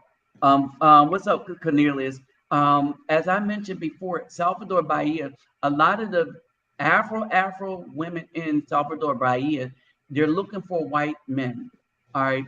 And one got clapped back, like she went to Portugal thinking that she's going to get her man. And what happened was, and it was somebody I kind of liked, but she didn't like brothers, right? But she wanted to talk to me. And I was like, no, I don't have female friends, because that they want to extort your money, but they don't want you, right? But when she went to Portugal, they beat her up, stole her money, nobody helped her, right? And then she was surprised, like, hey, nobody. No, but that's because that's not your man. They don't see you as their woman. They'll screw them, and they was getting the goods, but that was it. And that's basically it. All right, so yeah, that's not just, so go ahead, Hulk. Oh, What was you about to say? Who was about to say something? that was me, Zimmerlu. Yeah, that's not just Salvador Bahia. That seems like that's just the Afro women in Brazil, period. I have some friends I met online, and a lot of them that are Afro, they always talk about they want to go to France and Ireland and Portugal and stuff. And I don't say nothing, but I'm like, in my head, I'm like, yeah, they want that Caucasian guy. Yeah, so And it's cool, that's their preference. I'm not tripping. It's just they be trying to stop. They'll still try to tell you you can't go nowhere, but they went everywhere, but you shouldn't go. I have a woman that I know personally. She talks about how nobody wants a black man in Brazil and how you shouldn't go there. Yeah. But for some reason, she's trying to go to Brazil herself to go live over there. And this woman has been to France, Italy, Greece, uh, Mhm. Germany. I'm like, huh? Like, and she was black. Her dad's Brazilian, and her mom was black American, whatever the case. And she's like real dark. I was like, wait, your dad's Brazilian? He's like, yeah. And it's like nobody wants a black man or anything like that, but they going to France and they're getting these STDs, especially like in Greece. They know for homosexuality, All pansexuality right, type of but here's the thing. thing. Here's the thing, and watch it. We're live. All right, but let me Oh, say sorry, this. sorry. Okay, Lord. Let me say this. Let me say this. That what blows that out of the water is me and my regular self. When I went to Brazil, y'all see the type of women I ended up with, and none of them were Afro. And I will tell you that I tried to talk to Afro women, but they ain't hollering at people. But everyone else is, so I'm cool with it because, hey, I'll take a nice body. I don't care what kind of color it is. But go ahead, Hulk Hogan. You was about to say something. The Yeah, yeah. BAW. Oh, go ahead. I'm sorry. No, no, go ahead, brother. Go ahead. I was at look. The BAW wasn't even trying to go to Brazil until Charles Tyler and you were going over there. When they saw those Charles Tyler videos, they was like, "Shit, I'm Mm-hmm. going over there," because they Mm-hmm. wasn't over there. Because when I went to Brazil back in the '90s, what wasn't no BAWs over there. I mean, there was black Brazilian women, but not no black American women. Mm-hmm. So go ahead, Hulk Hogan. No, I notice, as far as the attitudes and behaviors of the so-called black women down there in Brazil, like even when they have those variety shows down there in Brazil, those prank shows and the rest of them, and I see that when those pretty Brazilian girls, those bum girls, when they try to mess with a woman's boyfriend or husband, the fair skinned women get upset, but they still act like ladies. And I noticed the black ones kind of act like the black ones over here. And I wonder what was your thoughts on that? My thoughts on that is they're following. So what's going on in Brazil is there was a change in the women after the Olympics, and the and then you have the TikTok and basically not even TikTok but Instagram, right? And Instagram is the big thing there. Instagram is the big thing in Brazil, more so than TikTok. And a lot of the black women were getting their cues from there. Now, the difference is that the women of the lighter hues in Brazil, they are looking for the best option for them as far as a man that'll be able to take care of them and stuff like that. And um, they are interested in a man that comes down and have some kind of character going on with himself and stuff like that. And so they will get with you, and that you can have a relationship with them there. All the women that I met, right, that would be like, hey, let me take you this there and this and stuff. They were all of the lighter complexion, right? Now there were women that act like they were interested that were Afro, but they wouldn't call back and stuff like that. And then I got to the point where I was like, you're just checking up on me. You're just trying to keep me single and stuff like that. And so it was the case of I don't want you, but I don't want nobody else to want you either, right? And so, um, and so basically, this is basically where where this goes, right? And so when even I will say this, I would say this. Even in the bedroom, even in the bedroom, the lighter complexion women were way more intimate than the Afro-Brazilian ones. Well, I noticed they Way. even built better. Like if you look, all those girls on those shows, like you look at they don't have the dark ones, but when I just see them regular, going to stores or when they're having a news segment or something, them black ones be bad built looking. They either look like a slightly prettier version of Serena or just kind of like that woman king kind of broad or just like a young whoopee. Like, I don't know. Like I just don't see no dark ones that are just really cute. I only see light skinned ones and the fair skinned ones that are like really feminine and girly. They got the curves, the butts, the breastises and all that kind of stuff. So I just that's weird that they talk about all the Afro DNA is what makes all the curves and the hips and the breast. But so, as you know, because That's you've been kind over of there, true. the fair That's skin, kind of true. I that's was getting ready to say crazy. that. I was getting ready to say that's kind of true. But one of the things that we're missing is the more masculine women start to act, the things that give them that curves, right? Hmm. Um, if you look at the things that give those women the curves, like how they walk and this, that, and the other, right? Um, when you get down to it, okay, when you get down to it, right? Um, that is really not how they're going to look, right? When you get down to it, what they do is they really mess themselves up in taking on Caucasian culture because even the ones in the hood only like the hood dudes. Okay, so even the ones in the hood, they only like the hood dudes. All right, and so with them only liking the hood dudes, all right. So as I break this down, with them only liking the hood dudes, what ends up happening is that that's their choice. The hood dudes, or they're looking for a Caucasian man because of the brainwashing that they learned from the older Afro women.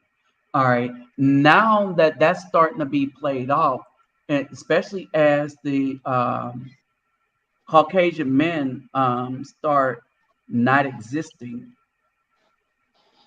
right? Then they're going to have a another type of problem. Also, Hulk, um, the fair skinned Brazilian women, they just put in the work to look better. I mean, it's true that the melanation gives you the curves. I mean, we have that advantage, but that makes the ABW and whoever's melanated that don't look good, that makes them look bad. I mean, like Nabi said, Instagram is the thing over there in Brazil. You could go to Instagram and look at a gym called DNA. It's Brazilian women. The fair skin was all over the place. I mean, they outside running like they hiking in the army, and they all look good. They look One thing you great. got to understand is the fair skinned ones that got the nice hips and the nice, breasts and everything, they got black DNA in them. So, and that's Yes, why they got those curves. And they don't eat like the more Africanized women. So their bodies form differently.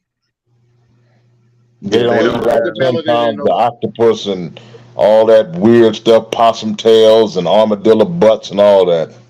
Yeah, they don't well, have. here's the thing. I'm gonna break it down what's really going on. Fried pigs knuckles. They don't have chicken nuggets, fries, and Kool-Aid. They don't have Brothers, that. I'm gonna break it down. I'm gonna break down what's really going on. Okay, so, and this is what's really going on. All right, the fair skinned women pride themselves on femininity.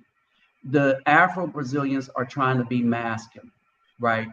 When I'm in Brazil, the only DYK looking women, even when they like other women, is the Afro Brazilian. They're the only one where you have the woman trying to be like the man with the short haircut, this, that, and the other. So what's happening is because a lot of them are so buying into this, they are losing their shape because the muscles that you have to condition to maintain them hips and that femininity, or that gives you the hips and femininity, comes from how they walk, how they move, this, that, and the other, right? Um, so when they walk feminine, move feminine, the muscles that they use are going to exacerbate the body that they need to maintain that. How they switch when they walk and stuff like that. So they're moving their hips, and so their hips going to be a little bigger and stuff like that. I When see a, you see what I mean? I Now, see when a you whole try, lot of Topangas and that six uh, from Blossoms down there looking like we. uh-huh. So when you look at the B Dubs, all right, they're trying to walk like dudes, right? And so the more they walk like dudes and the more they have that gait, all right, the less feminine they're going to look. And they're going to start having the gait of a dude if that's how they're trying to walk. All right. And so that's why their gait, and they're not going to take care of their body. They're not going to take care of their spirit. And so everything, they're going to look like a bad dude and a bad female at the same time. They're not going to have the curves of the woman, but they're not going to have the build of a dude. It's going to be just, all right. Slop. And yeah. Oh, let me remind you. First, let me thank USMC Vet for the donation he gave me today. So, with that said, my donation in hold on. With that said, my PayPal me and Cash App is in the description box. So, if you care to donate to this channel, you can look there. Please don't forget the thumbs up. I forgot to mention that at every point in this video so far. So don't forget the thumbs up, like, share, subscribe. When you subscribe, click the notification bell. All right. Remember, before you donate, you make sure you take care of yourself and family first. All right. You always do that. You take care of yourself and family first before you donate to anybody, donate anything. But your donations will be appreciated. Now, I will say this, that I'm gonna start playing the watch game. So for all the donors, I'll say the limit within a month that'll be able to participate because these watches are expensive. Um, so we're going to play the watch game because I got a few more people donating, and hopefully um, this will add to that. But in any case, and I'll include the most shares of the video and the most donations. And if I hear that somebody has like the most mentions of my channel, right? You know how people come on, hey, so and so said that. And so if there's mention, so I don't know how to track that, but I think I should give that something when people share and mention me on other channels and stuff like that. All right. So we're going to add that in the group and like raffle off the watches. But anyway, I'll I'll go figure to out the how. Huh? Nabi. I'll go to all the most ghetto hood beauty supplies in Dallas and Fort Worth and Houston, and I will try to let them know to get on your channel. All the No, don't do that. It'll be shut down. It'll be shut down real quick. I'm gonna But send the anyway, bonnet. I'm gonna send the bonnet brigade over here.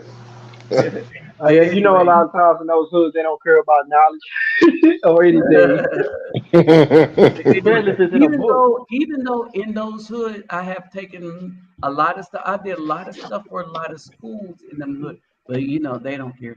But anyway, um, so that's basically it, right?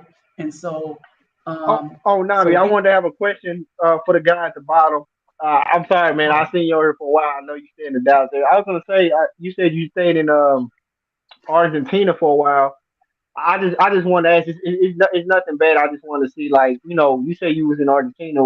What made you like leave out? Was it time for you to just go home, or was there something that bad happened, or you just wanted to just leave because it was, you just didn't want to Uh, feel it no more in Argentina.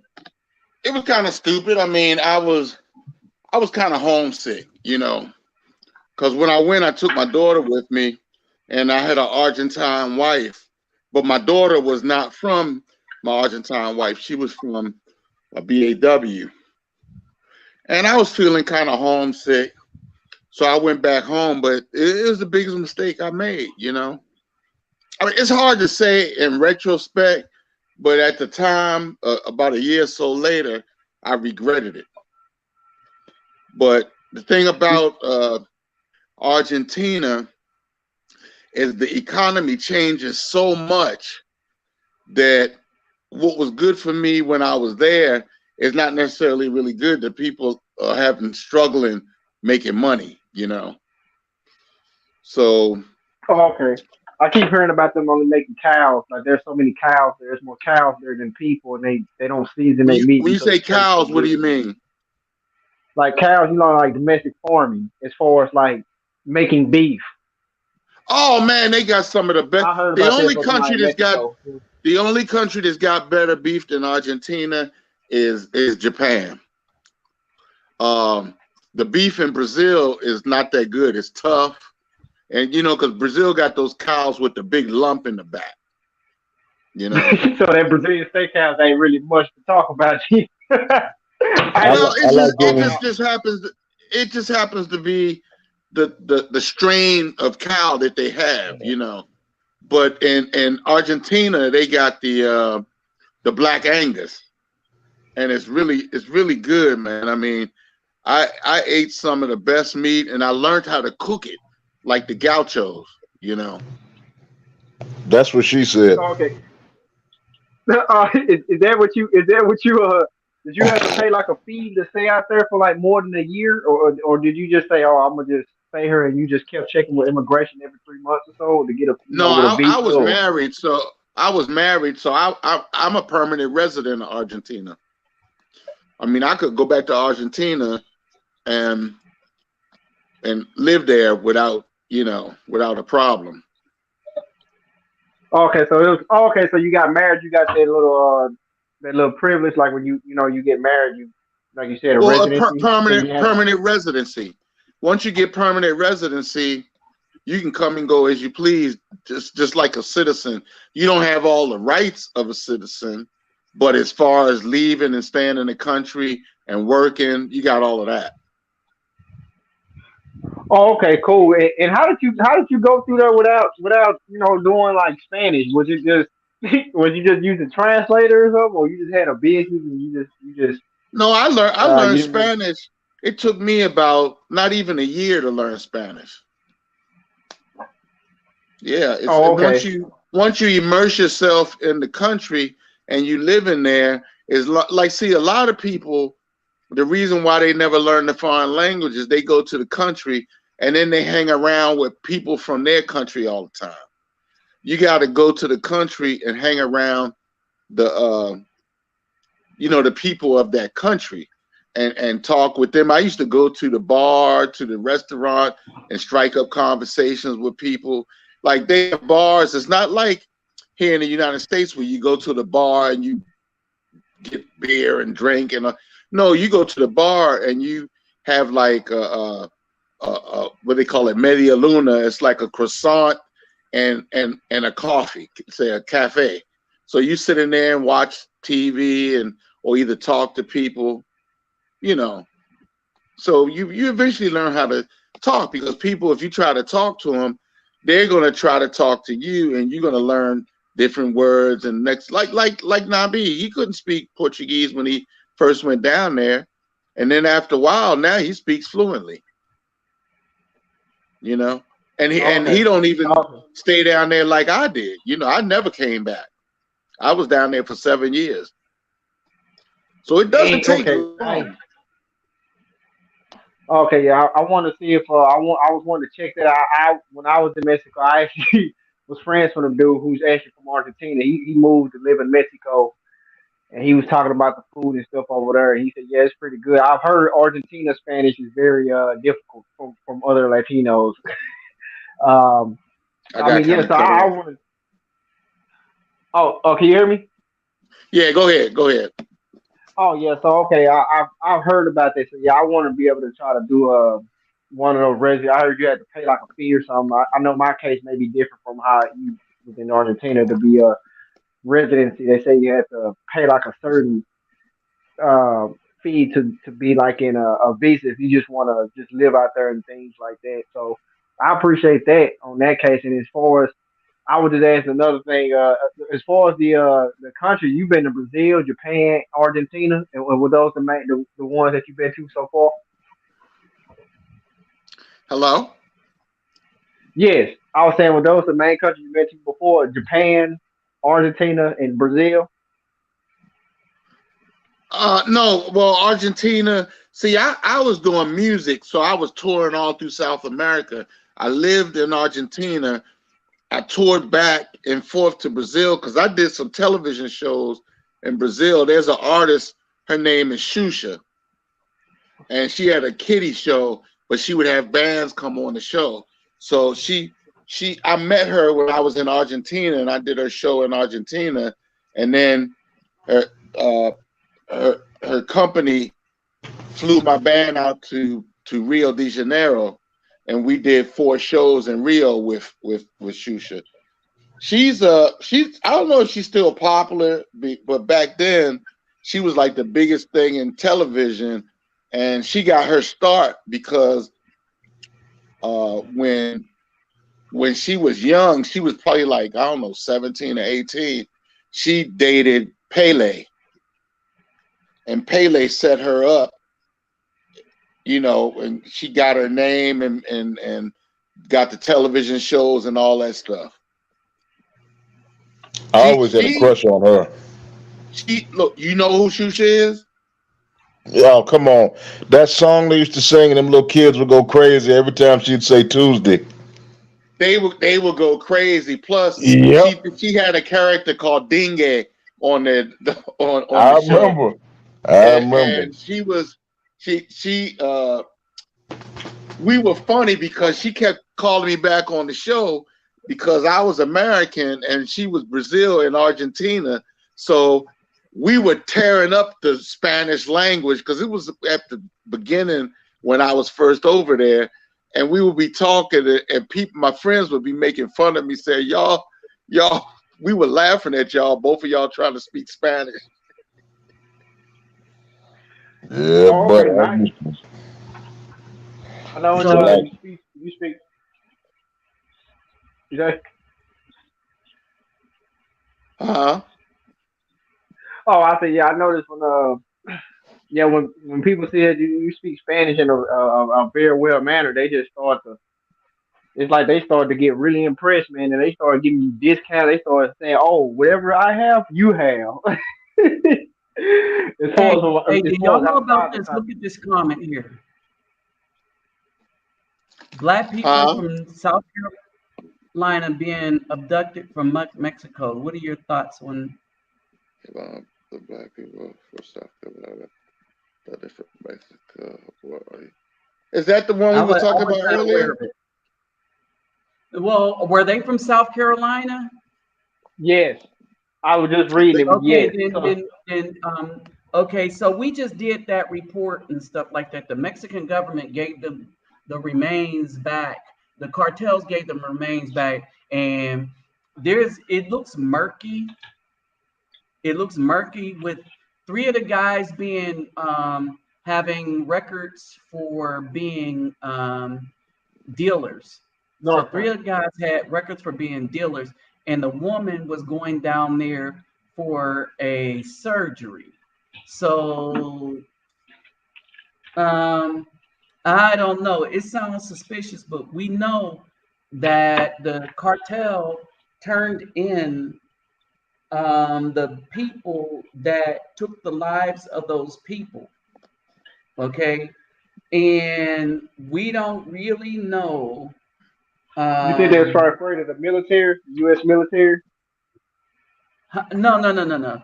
Um, I think all right. So it was 4 black people, and a woman got caught in a crossfire. What's up, Greg Mahone? And so basically, um, basically, we really don't know why they were there. We just know that there was the story that she was going there for a surgery, but then 3 of the guys were dealers, and one was a major dealer. All of them were in and out of prison for, and so yeah, it's suspect that that's the reason they were there. You Yeah. know, and so, and that the cartel had to come in and stuff like that. And so basically, and what the cartel said is these people, the probably some young dudes too, they didn't follow, or they took matters into their own hand, and basically they didn't think with wisdom. Kind of what the cartel is saying, they didn't think with wisdom, and and yeah, and they're the ones that when this happened, the cartel is the one that took the people to the clinic. Hmm. So the cartels are the ones that took them See, to that's the the clinic. thing. Like the Pookie and the Ray Rays.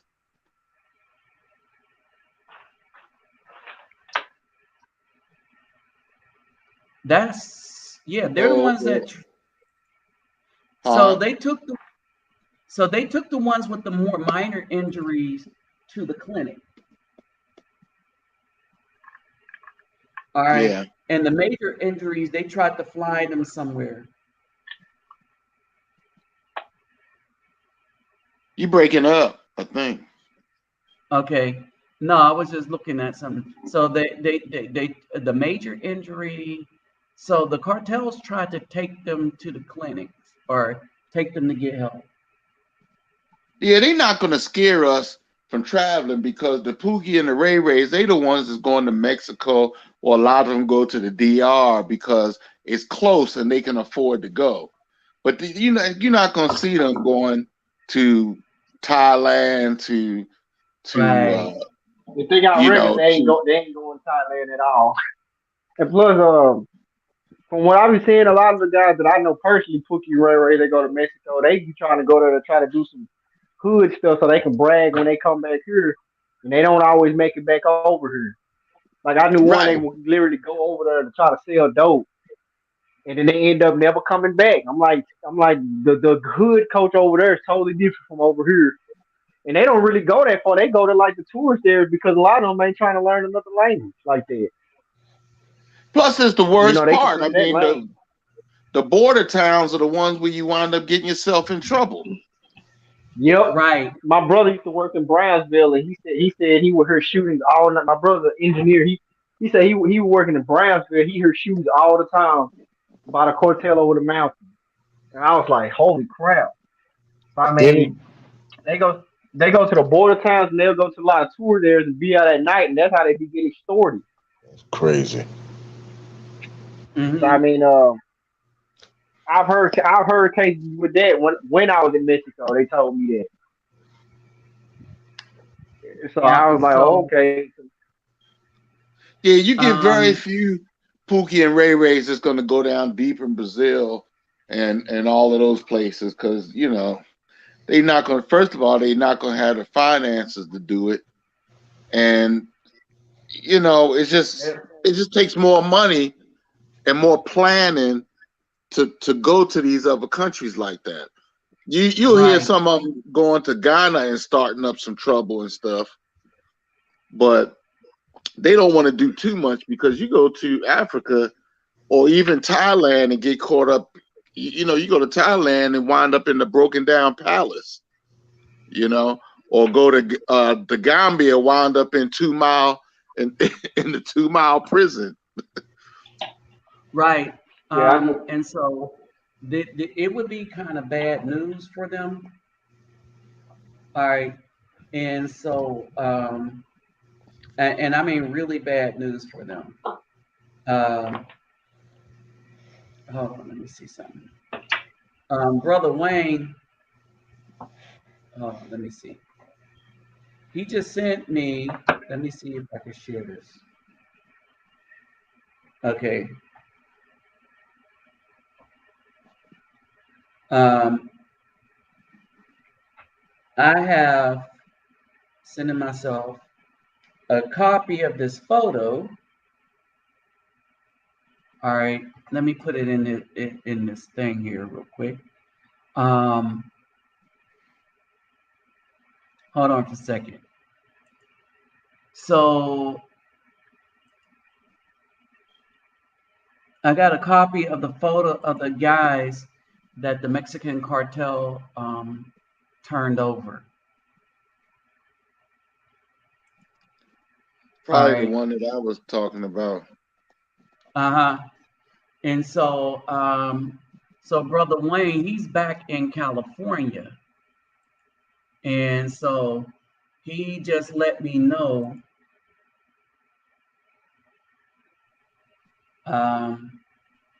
what's up. He's in.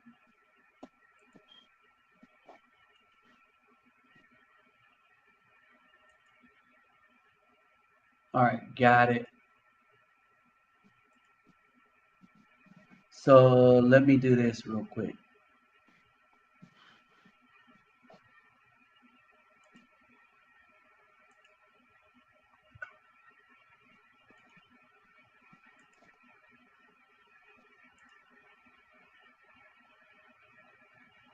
All right, so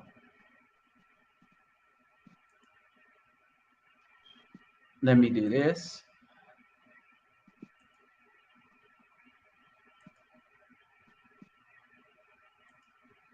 Yeah, there's one more picture too, with them lying on the floor. Mm-hmm. And it should have a picture of the letter on the windshield.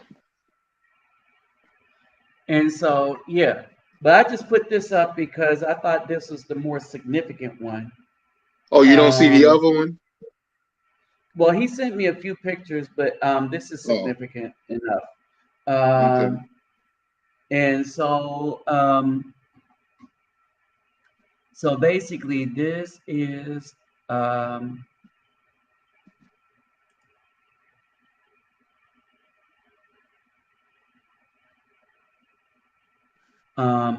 so this is the thing right here.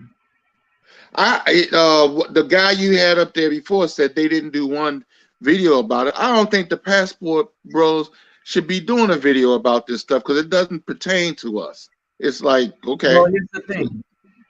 I'm gonna tell you what's going on. All right, so you got Passport Bros, right? And then you got dudes that's just going around as content creators, as hustlers, passport hustlers, right? The hustlers are the ones that they'll show you. They don't give you any information about the country they're going to. They're going, I'm gonna do this walk around on this beach. I'm gonna go do this walk around on this bad part of town. I'm gonna go do this walk around where the night ladies hang out, right? And then that's the content. I'm gonna do this in Venice. I'm gonna do this in Colombia. I'm gonna do this in Brazil. I'm gonna do this in Spain. And then that's all they do, right? And if you really think about it, that's all Austin is doing. No, he's one of those, and that's who comes to mind. Austin is one that is doing this and stuff because they realize these are hustlers that realize that some dudes are so thirsty, they're never going to get up off their couch, and they're going to live posthumously through them videos. All right, and so that's basically it. And the thing is, they're not going to do this video, right? And a lot of people aren't going to do this video because of what it indicates. That's why I'm putting this up. It indicates that people that the Mexican cartel, the people in Mexico, they care enough about their image that they don't want this kind of heat of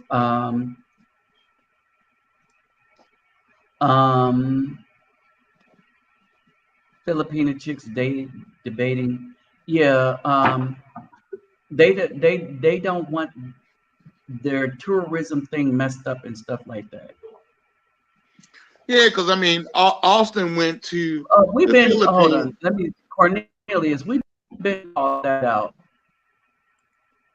and we Yeah, called because it I out mean, he for didn't really do exactly no that. content in the Philippines.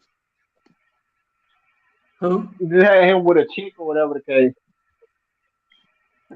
Yeah, it's funny because Excuse me? he said he makes six figures doing a been in a barber shop, but you over here asking people for $75,000. I'm like, that's when I knew. I mean, when I knew, I said, yeah, he on that type of time, just like Yeah, I everybody mean, else.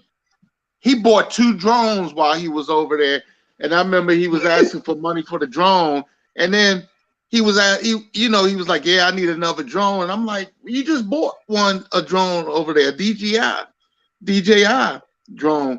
And he said, And, "Yeah, he and crashed the other one." he said he He makes six crashed figures it. being a barber, but He could do that, could be done, but he's not really being honest about. I don't think he was being honest about what happened in Brazil. The more I look at it, because he was there when I was there, and nobody we're rolling around. If something was really big going on in Brazil with an American causing trouble in a place like that, we would know about it. The people I hang with would know about it. The women would know about it. It would be on Brazilian. If you see now, my phone gets most of the stuff from Twitter and stuff is from Brazil. I spend so much time over there that they send me Brazil stuff, Brazil news, this, that, and the other. And I never got anything like he was there. I knew he was there only because the American side of things, but I didn't know he was there because the Brazilian side of things. Nobody in Brazil cared about him. And I was like, was this a drummed up story so that he can get, you know how they say bad publicity is good it's good publicity? publicity. Yeah, And he Because said he everybody left out of there because he he was was on in everybody's mouth, and then people start watching more of his content, right? And right. so that's basically it. And so and then and the story seemed fishy because that's not even Brazilian culture right there. They don't give a damn really about that, about you talking to some female on the beach, Yeah, about picking up females. You can ask the Uber driver that in Brazil. All right. it And was so funny. Was go ahead. Yeah, he was saying something that he kind of ran off on his mouth where he was saying that he left when all that stuff was coming in because he was afraid they was going to shut down his YouTube channel. So that's why he left. And that's crazy. You do that and you got an apartment and everything, and you a temporary resident. And you just leave out and then start asking for more money again. So they But basically said that he would do. that, that could have One been a dude in the problem. comments. Go Oh, ahead. sorry. One dude Yeah, in the one dude comment. in the comments. They was like, man, they was like, man, I seen this same woman on Snapchat. They was the one of the women he would interview. It's like they seen the same woman on Snapchat going to Western Union. They say he would do interviews and he would ask them questions that they didn't agree before the interview. That's not And true either. mm. Because that's here's what the I. thing. He's saying that because when I watched his interviews, remember I speak Portuguese. All right. Uh, And those interviews he was doing is that they're not bad and stuff. And so I think this was a publicity stunt, if you ask me. Yeah. Well, it All worked. right. He didn't make any mistakes. I think it was a publicity stunt. It's Yeah, because if a female was sending death threats to an American, the government would have gotten involved because you're hurting yeah, tourism, right? And so, um, and there was no evidence. Nobody presented anything of a female sending him death threat. Everything was him telling the story, and there was nothing to back up the story he was telling. All right.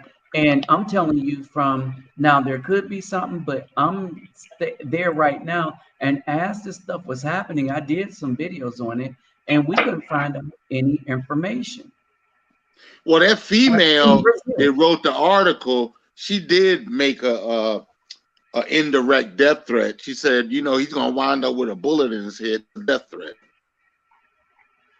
Okay, you could take that. Did you see the article?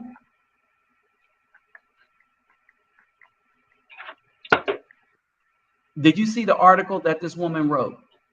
Yes, I saw it. Yeah, I mean, Okay, I I was don't know just where it asking. is, but back at the time when it came out, I looked it up.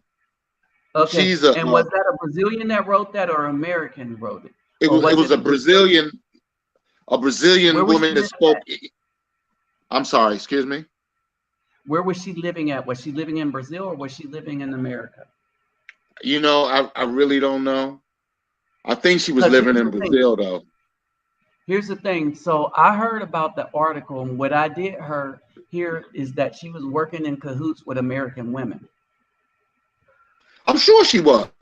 Yeah. And so when she came out with this thing, it wasn't her doing it of its free will. The idea actually came from American women, and so she wrote the article because the American women were friends from college in America, Right. right? And so with that said, then that's not coming from Brazil. That's coming from American women. And the Brazilian woman is being used to get at. So it's all a mess, and it's worthless. It don't mean nothing because it don't mean Yeah, nothing she to was a anybody feminist else. too. Yeah, Yeah, she yeah, was a she was. feminist. Yeah, I Yeah, think her. they were all feminists from the same Yeah, school, I and think I live. Oh, sorry. so basically, it wasn't a Brazil thing. It was an American thing with help from this particular Brazilian woman. Right, that's what I And she was thought. on. I got the impression I seen her on that Twitter. I think I seen her on Twitter. And like it showed she was going to YouTube page. I mean, going to Facebook with black dudes from America, copy and pasting and using translator on what dudes are saying. And she over here trying to say, "Look at these guys, sex tourism." I was like, how is she going all the way to looking on people's Facebook in America and having to use translator to see what the dude was saying? Because one dude put Right, on there, and I tell you what the dude said. It was just a random dude, a black dude from America. He said that black men have very low standards, and their standards are very low. So if you were a black man and you couldn't make that relationship work at all, that says a lot about you. And she went and copied and pasted what he was saying yeah, well they on got a one of the lot of black dudes simps. on her Twitter. They Huh? got a lot of simps that's taking the position that the black women are taking, you know, and they're the main ones that call them passport boys and being right. This is when I disrespectful. talk about the H8. When I talk about the H8 at the beginning, this is what I'm talking about. Everything we're talking about is another form of H8 where the simps and the black women feel it is their duty to bring the Afro men that are leaving back on the plantation. And if we're too strong for them that they can't and strong-willed that they can't do it, then they feel that they, with the help of um, other black women from other countries, say like Brazil, need to try to destroy the image of the um, Afro man by any lie necessary. Right. And I Right, remember when Dennis Sperling started going in on the BAW, he told black men don't say nothing to stay out of it. Let the women have at it, and the Asian women are gonna win in the end because they are more ancient culture.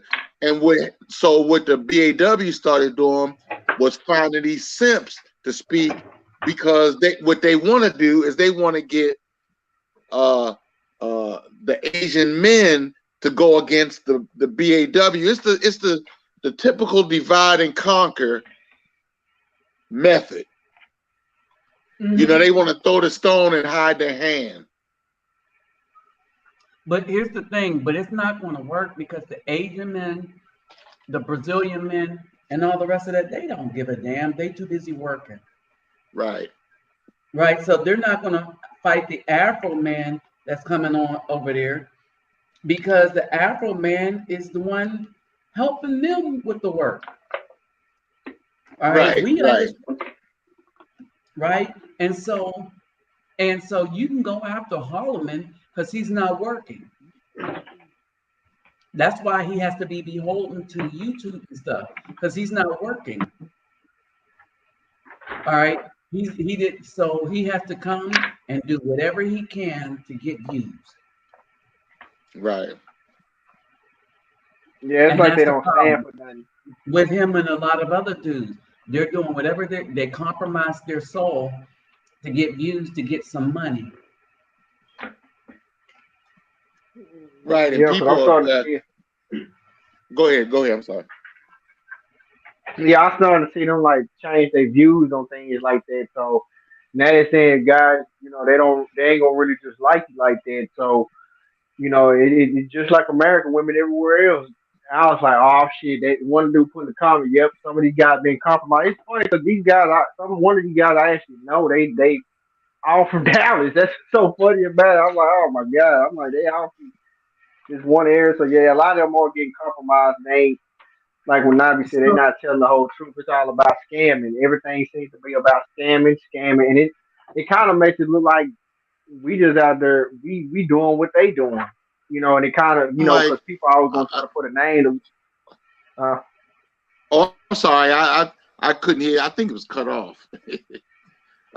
A lot no, of I'm not time, cut off. I was about to answer this question of Cornelius. Stephanie Rubiero, um, I don't know how much influence she has um, over the Afro Brazilians, because, like I said, they don't mess with Afro men tourists, and for me, because of where I'm at and who the people are that I help and my friends, she can't come mess with me, right? well, you're not doing And that type of content anyway. right, but she can't. Yeah, people would be really upset if she came and tried to cause a problem with me, where I say, you know what, f you, I don't need this place.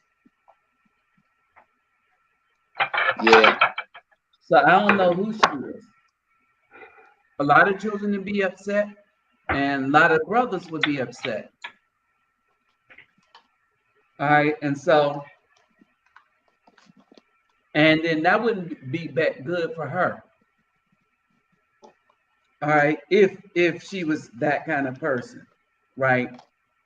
Because that's like the cartels. They don't like people that do stuff that people is trying to do good in their community. They don't like when people get rid of those kind of people. right. I was surprised when you used to tell me that, and then I started finding out when I would tell them how the hoods over here. I said they love messing with innocent people. I said the innocent people usually do more fighting than the actual gangsters that's around, because you got to stand 10 toes down all day, every day of getting tested until they be like, all right, we just gonna leave this people, we gonna leave this guy alone. He gonna fight whenever. When I tell them that, they were like, "Would that happen to you?" I said, "Yes." They was like, they swore I was in the game. I was like, if you was a good person, though, they shouldn't have been messing with you. I said, "Nah, it don't work like that here. It does not work like that." Like, so that's when I was like, "Oh, that was right." What Nabi said, if you good and have a community, they gonna rock with you and respect you. We already know here that's the exact opposite. I told him, I said this.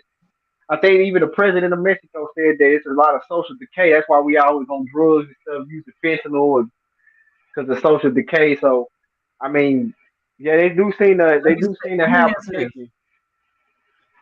He says the black KKK woman played dirty. They are paying non-black men to attack passport bros. But here's the thing: who cares? Let them go broke, right?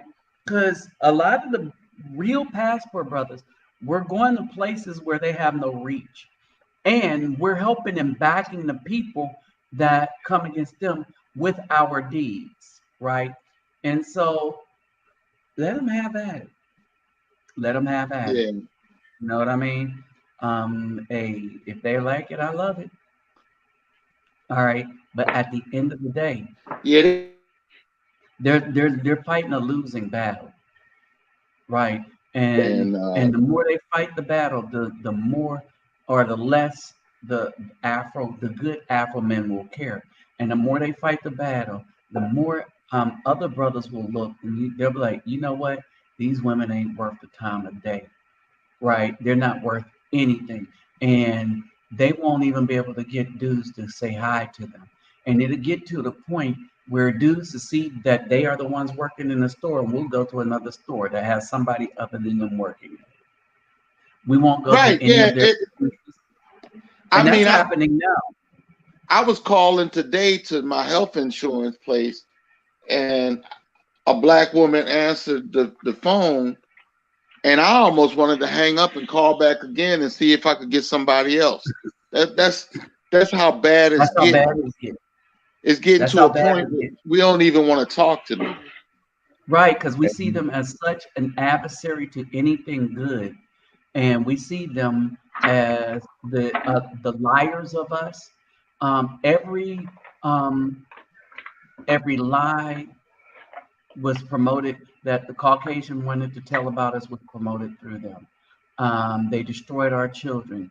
They allowed in all this stuff that have now put our children at risk, causing people, causing the children to grow up in a more predatory environment, and then the environment that they cause, they then turn around and try to falsely accuse the brothers of being the preds when it's not us, and they know it.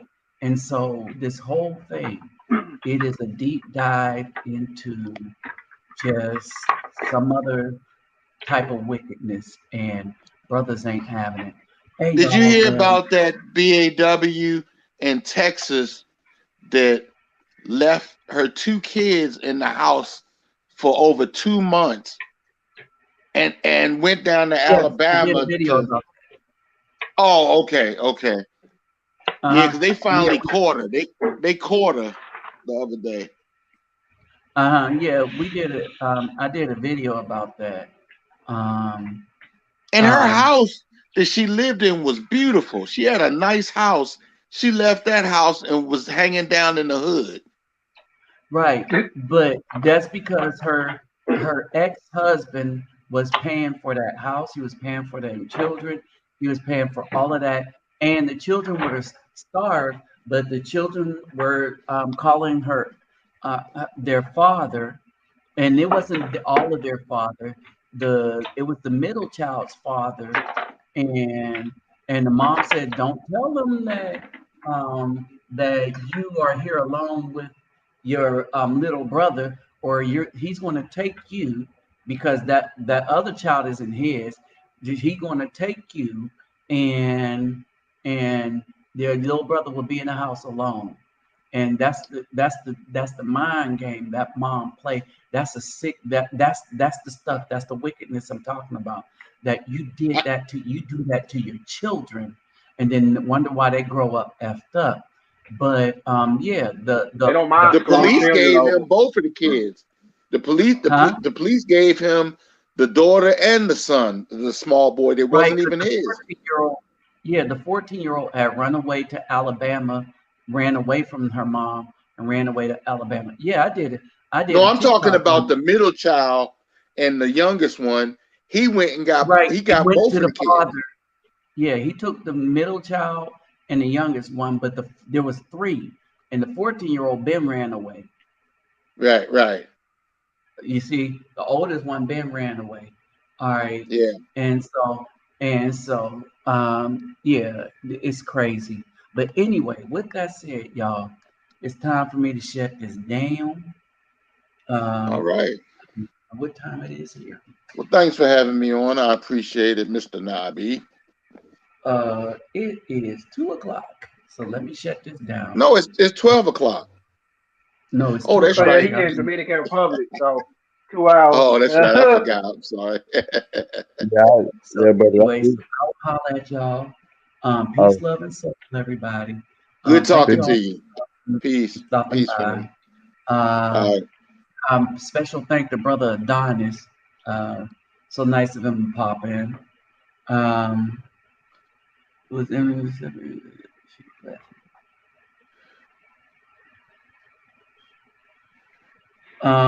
I don't watch. This is another thing, brothers. We need to stop stopping by these black women's channels. Period. There's no reason we should be looking to them for any kind of information or nothing. We got enough brothers making content that we could fill a day getting pertinent information. Channels we need to avoid. We need to avoid these channels that have these panels with women on them because we don't need to hear it. All right, and we need to avoid because we don't need to hear it. If dudes are speaking about masculine stuff, unless they're trying to tear it down, they don't come in to be a willing participant because they're not trying to hear anything. They're not trying to be led righteously. All right, and so it's unrighteous for us to look at the be in it. We shouldn't even be entertained by that. All Right. right, there are elder women like Shirazad Ali, like that caliber. So we listen to that. But everybody else outside of it, they're not a set Shirazad Ali type of wisdom wise, have lived some stuff, married, raised some children, still have her husband. If it ain't one of them, then we don't and um, we have no business Yeah, you know, listening people too to busy any of looking them. at women with tattoos on their chest. They too busy looking at women with tattoos on their chest, talking about they white Yeah, yeah, and yeah, all that other crap. The Nika yeah. Marie and all that other crap.